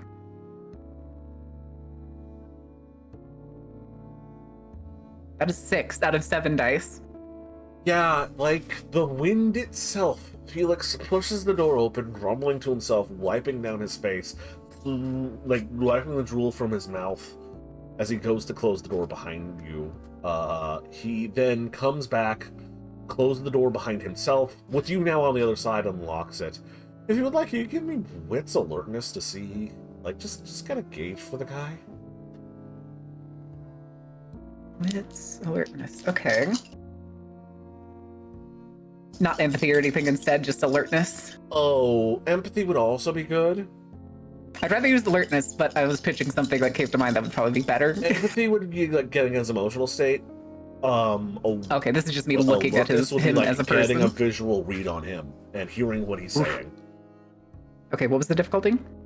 Difficulty 6. 1 success. I had a 1 in here, so it cut it down. He looks bad. You think that this is the same shirt he was wearing when he came to your house the other day? Bad. You don't think this man went home? Bad. Because he definitely did not. And he's mumbling mathematical equations to himself. In between, like, doing, like string theory physics equations to himself, in between doing quick math about, like, his next paycheck. I also feel bad for him, but it's obvious he's going to refuse to, like, ever sleep on his own. I almost want to just try to wait for him to come back to his seat and knock him out. He goes back to his seat. He pulls out a copy of a can of Awakey Yaks and cracks it open. Before he can drink it, I am bashing him on the back of the head. Dex brawling. Dex brawling. It's only gonna be like difficulty like 3. This man is unaware of you being there. He's tired.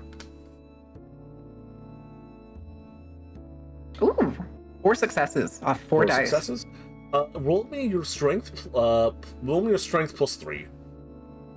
Strength plus 3. Okay. 6 on this one. Is this damage? Yeah. That is 2 7s and 2 10s. Okay. I'll just say he passes the fuck out, because that's not enough bashing damage to knock him out. But I'll just say he passes the fuck out, because it's not that important. He sits down in his little raised chair that puts him at eye level with someone just standing up. Flops over, Yeah. can hits the ground, spills everywhere. His head hits the top of the desk, and he is out like a light. She's going to pick up the energy drink and throw it away on her way out, and she is heading to the inner part of the stadium afterwards. There is a 6-pack with 4 cans of it there as well. She's taking the case. Okay.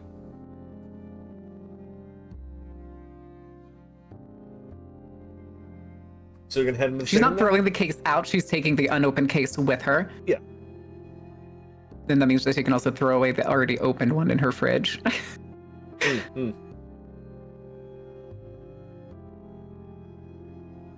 So you head into the stadium. Yes.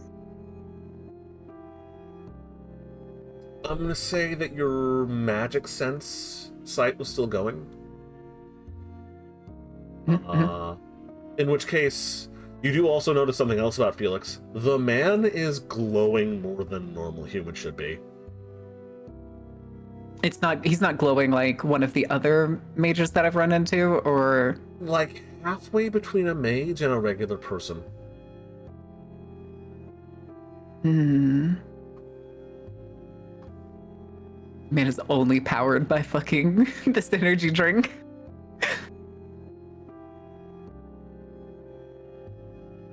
That's not good. But she's going to continue on to the stadium. You go into the stadium, and it's a big basketball stadium. It has a professional basketball court, a ton of seats. You can probably fit like 5, maybe 6,000 people in here. More, maybe. It is big. Stands go back about 2 stories worth of seating. The wraparound center. You're invisible, so you can get from the seating area down to the actual basketball court itself without much trouble. And the basketball court right at the center of it, where they throw out the ball to see who goes first, and then you smack it. I don't know the term for that. That right in the center of the basketball court is where you sense the energy most dense. If there's a note, how does it compare to the pillars? It is dim compared to the pillars. The pillars were like a solid mass of magical energy. This, you gather, is a node, but it's not one being actively fueled or actively reaping power for people. It'll It's like an idling engine because there's nobody here. Yes, very much so. That is a good metaphor for it.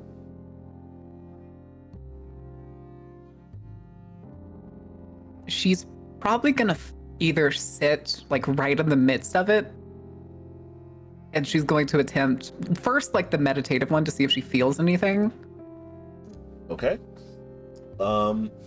Please roll me your avatar plus meditation. This is where it's funny when you find out that she has none.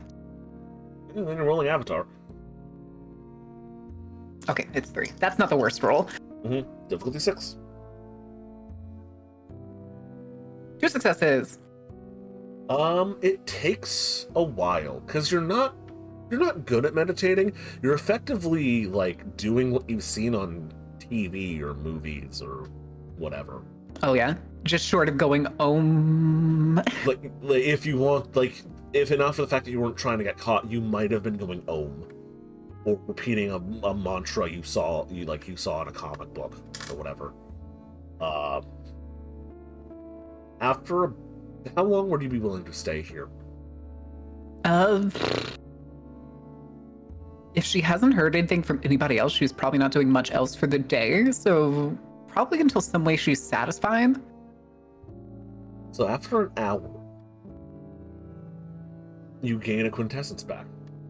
After 2, you gain 2 back. And that's Is that 2 total or 2 extra? 2 total. Gotcha. Took an hour each. I was sitting here trying to do meditation without really understanding what meditation is.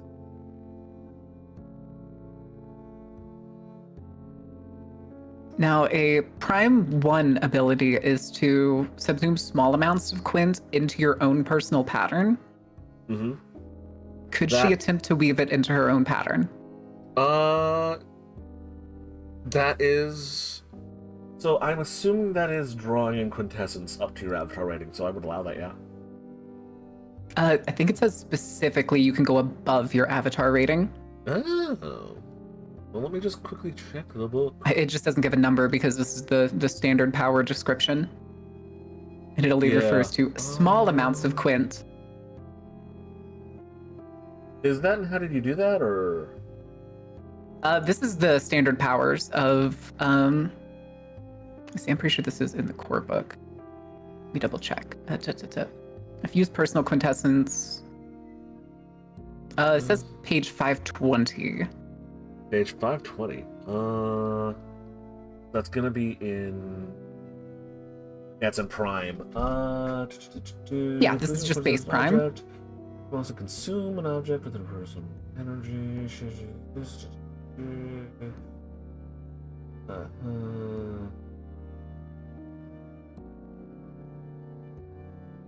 Mage with at least one down Prime cannot absorb quintessence beyond their avatar rating. A Prime Mage may do so. So, you can try to drain more Prime into your body than you would normally be. Actual spellcraft, yeah. Does it specify an amount on there? It does not.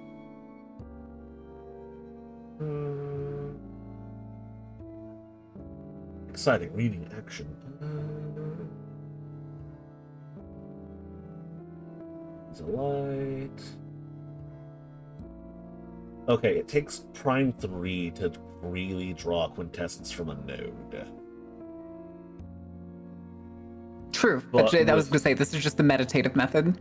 Yeah. I'm gonna say you can pull in extra quintessence equal to your Prime rating, just for the sake of it, and it seems correct. Okay. That would give her another 2 if she wanted to stay. She's probably only taking 1 more. Go ahead and roll me your meditation with your avatar again. Okay. Oh shit! 8, 9, 10. Well, okay, you can go up to 4. Hell yeah. There we go. You're here for 4 hours. Yeah, she's here for 4 hours. At that point, it's probably like just past noon or a little past noon. And she's wondering about Felix now, so she's gonna get up and head back to the lobby instead of taking one of the probably like 14 different directional exits that most baseball stadiums have. Yeah, so you're no longer invisible? Oh, she'd probably recast it. Yeah, you should do that. I was gonna say, if there was one point where she felt like it faded, she would recast it. Yeah, that's why I'm alerting you to this now, because it would have worn off. All right, this was 6. Yep. What is Because it's it? vulgar with uppiness. Yeah, 2 successes. Okay, take another point of I should paradox. take the. Got it. As you leave out of the stadium, you do see Felix again. He's awake, and there is a man in a suit screaming their head off at him. No. I'm not going to scream and yell myself, because I just don't wanna. But this man is calling him a slob, an idiot. How the fuck can't you just stay awake? What the hell is wrong with you? This entire fucking tick booth stinks like energy drinks. You're fucking fired.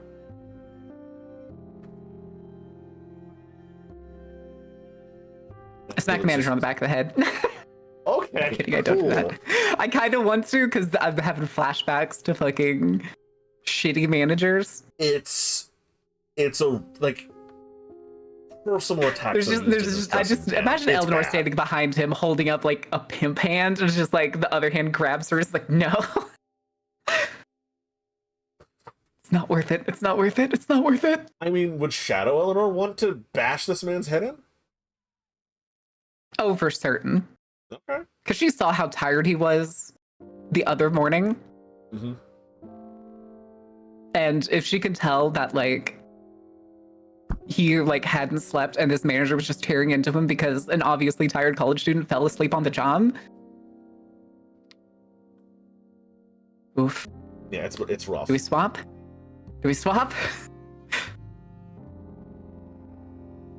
Honestly, it'd probably from the Shadow Eleanor, it'd be even worse. She would like probably full fucking cold cock this dude and slam his face into the glass panel or the plexiglass. If he's standing out like outside the booth yelling at him, or if he's coming to the office. I'm just saying, if this was Vampire the Masquerade, I'd have you rolling self-control right now. But it's not. Is there some kind of composure or something we could roll for this? You can roll your current willpower. Okay, current willpower? Yeah. Alright. What do we want to say? How badly does Eleanor feel for him? pretty bad. Let's say it's difficult. Pretty fucking bad. She hasn't seen a person look as miserable as Felix. Oh, he's at this point. You look at him, and he's dissociating fully. Gone. It's either dissociate or cry, and I don't think he wants to cry. No. In front of somebody.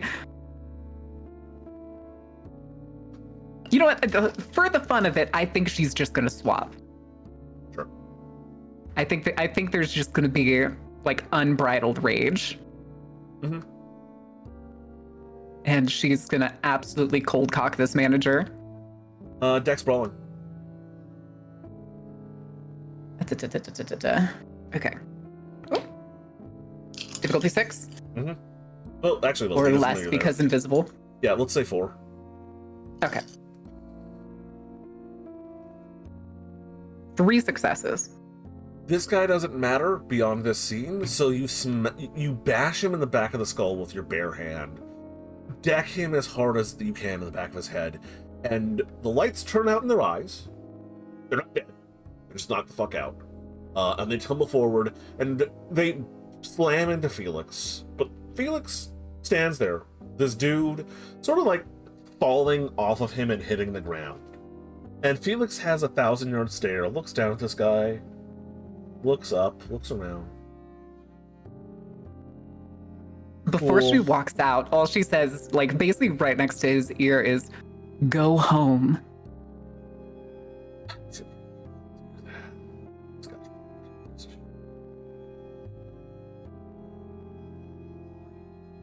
And yeah, he unlocks the door into the stadium, opens it up, chucks the keys on the passed out dude's body, and walks out into the rain. Man is drenched in moments. Damn.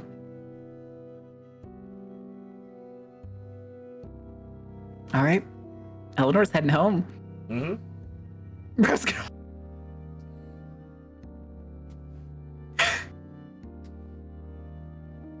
Actually, as he walked out, did it look like he was focused in any way, or like is he still dissociating as he goes, as if he's just going through the motions? There's a jolt in his body when the rainwater hits him, but then it's back to dissociated. He's just trudging forward.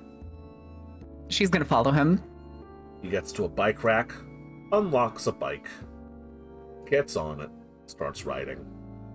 You can still follow him if you want. He's not riding fast. Yeah, she would be. I imagine this is just like the slow, like barely carrying, barely pedaling. Yeah, it's another someone who day for him. Yeah, that doesn't want to be anywhere right now. You follow him out of Roland Stadium, down into Southwalk. Well, the border of Reed Heights and Southwalk. Nearby, I'll bring you the city map real fast here. Nearby where that little Pentex office marker is, there's an apartment building. Not big, not nice. He goes in, carries his, depending on how far you go, carries his bike into the elevator. Just a moment, I've noticed that Yui has... Oh, okay, yeah, Yui has left because their brain is dead and the meds are killing them. I will catch them up on XP later. He goes into the elevator. Do you keep following him? What, did he just go into an apartment building, you said? Yep. Yeah, I think she would follow him. I'm going to ask you to... She'd probably also... She'd be trying to keep the invisible shield up, but she is... You're going to need to renew it one more time. Okay, gotcha.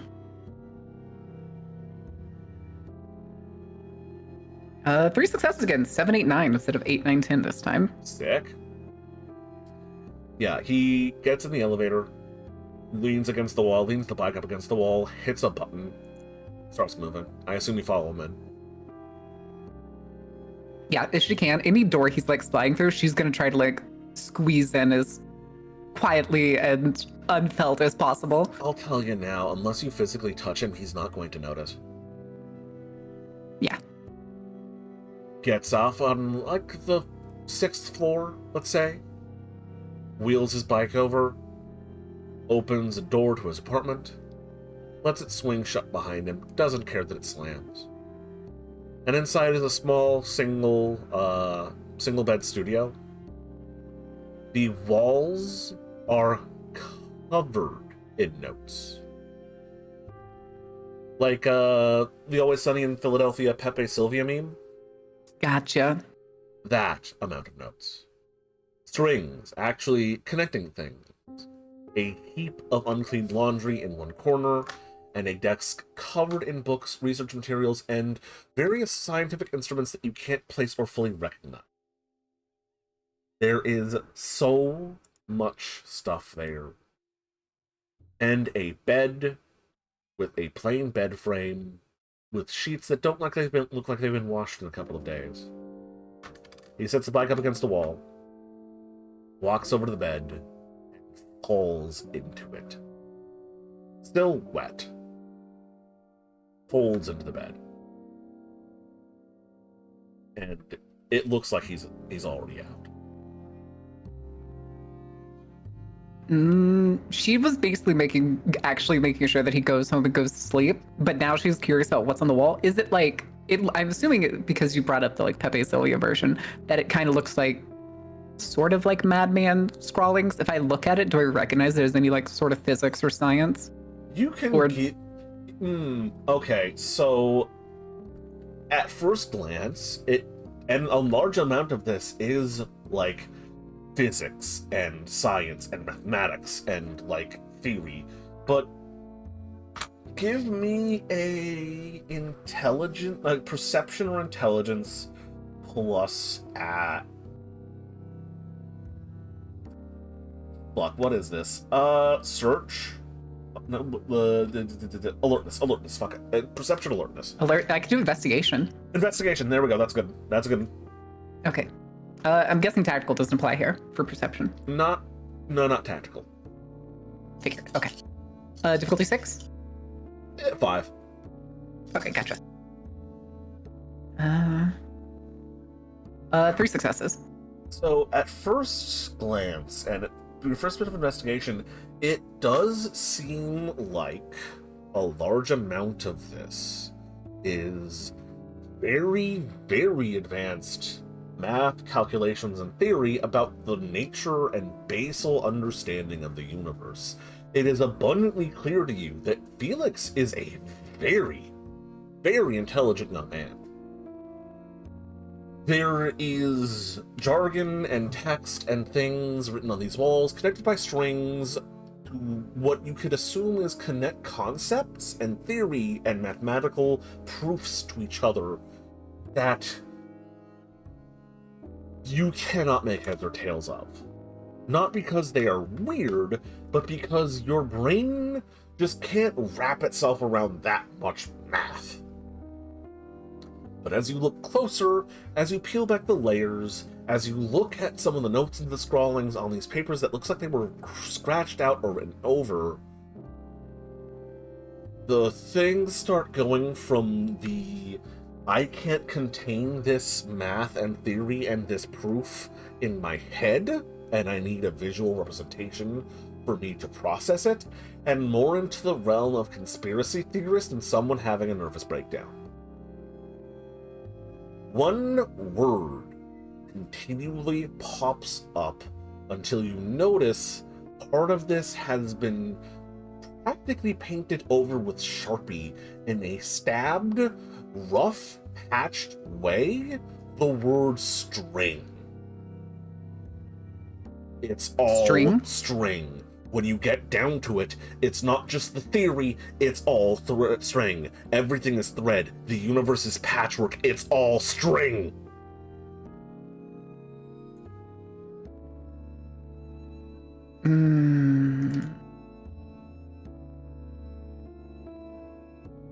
Starting to think he had a different vision when he referred to string theory. Well, that's the thing. There's the academic, there is proof to you that you can recognize that that's where it started. But these notes, these scrawlings, these scratchings are The man's having a nervous breakdown, and he is latched on to string as a word and less string theory as a theory.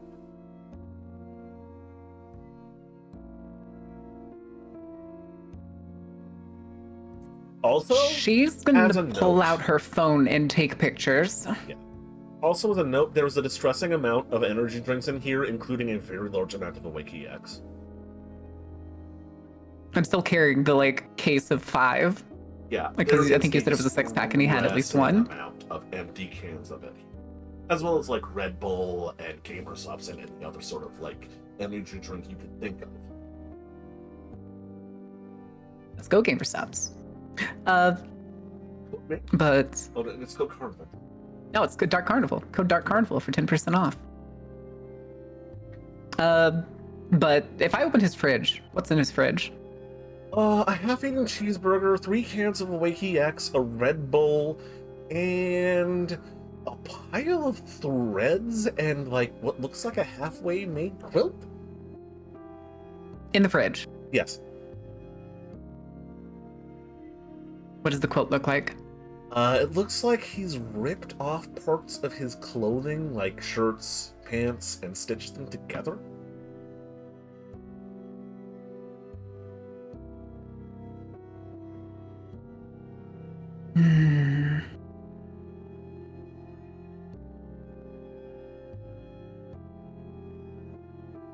I think she's gonna take the 3 cans that you said of Awake EX in the fridge. Mm-hmm. And she's just gonna tuck those under her arm while holding the case, and she is leaving. Mm-hmm. Cool. Close the door and leave Felix to his sleep. Probably the first time he's naturally fell asleep in, I don't know, a week. She probably sticks one of the cans to fill up the 6-pack and then throws the other 2 away in a trash can on her way down. Mm-hmm. Easy. I just imagine some poor person that's walking down the opposite end of the hall or something, just hears as they drop into the trash can. Yeah. What the fuck? She's out. She's heading home. Mm-hmm. Right. And we've been At some point during the walk, when no one's there, she'll let the energy shield drop. Yep. By the time you get back home, when no one's looking, you're visible again. And how's the cooler out front? Oh, the cooler out front, it's still empty. You haven't refilled it yet. Fuck! She's doing that. Flooded as well. Fuck! It's a bed buff now. Yeah. It's not always open. It's usually closed.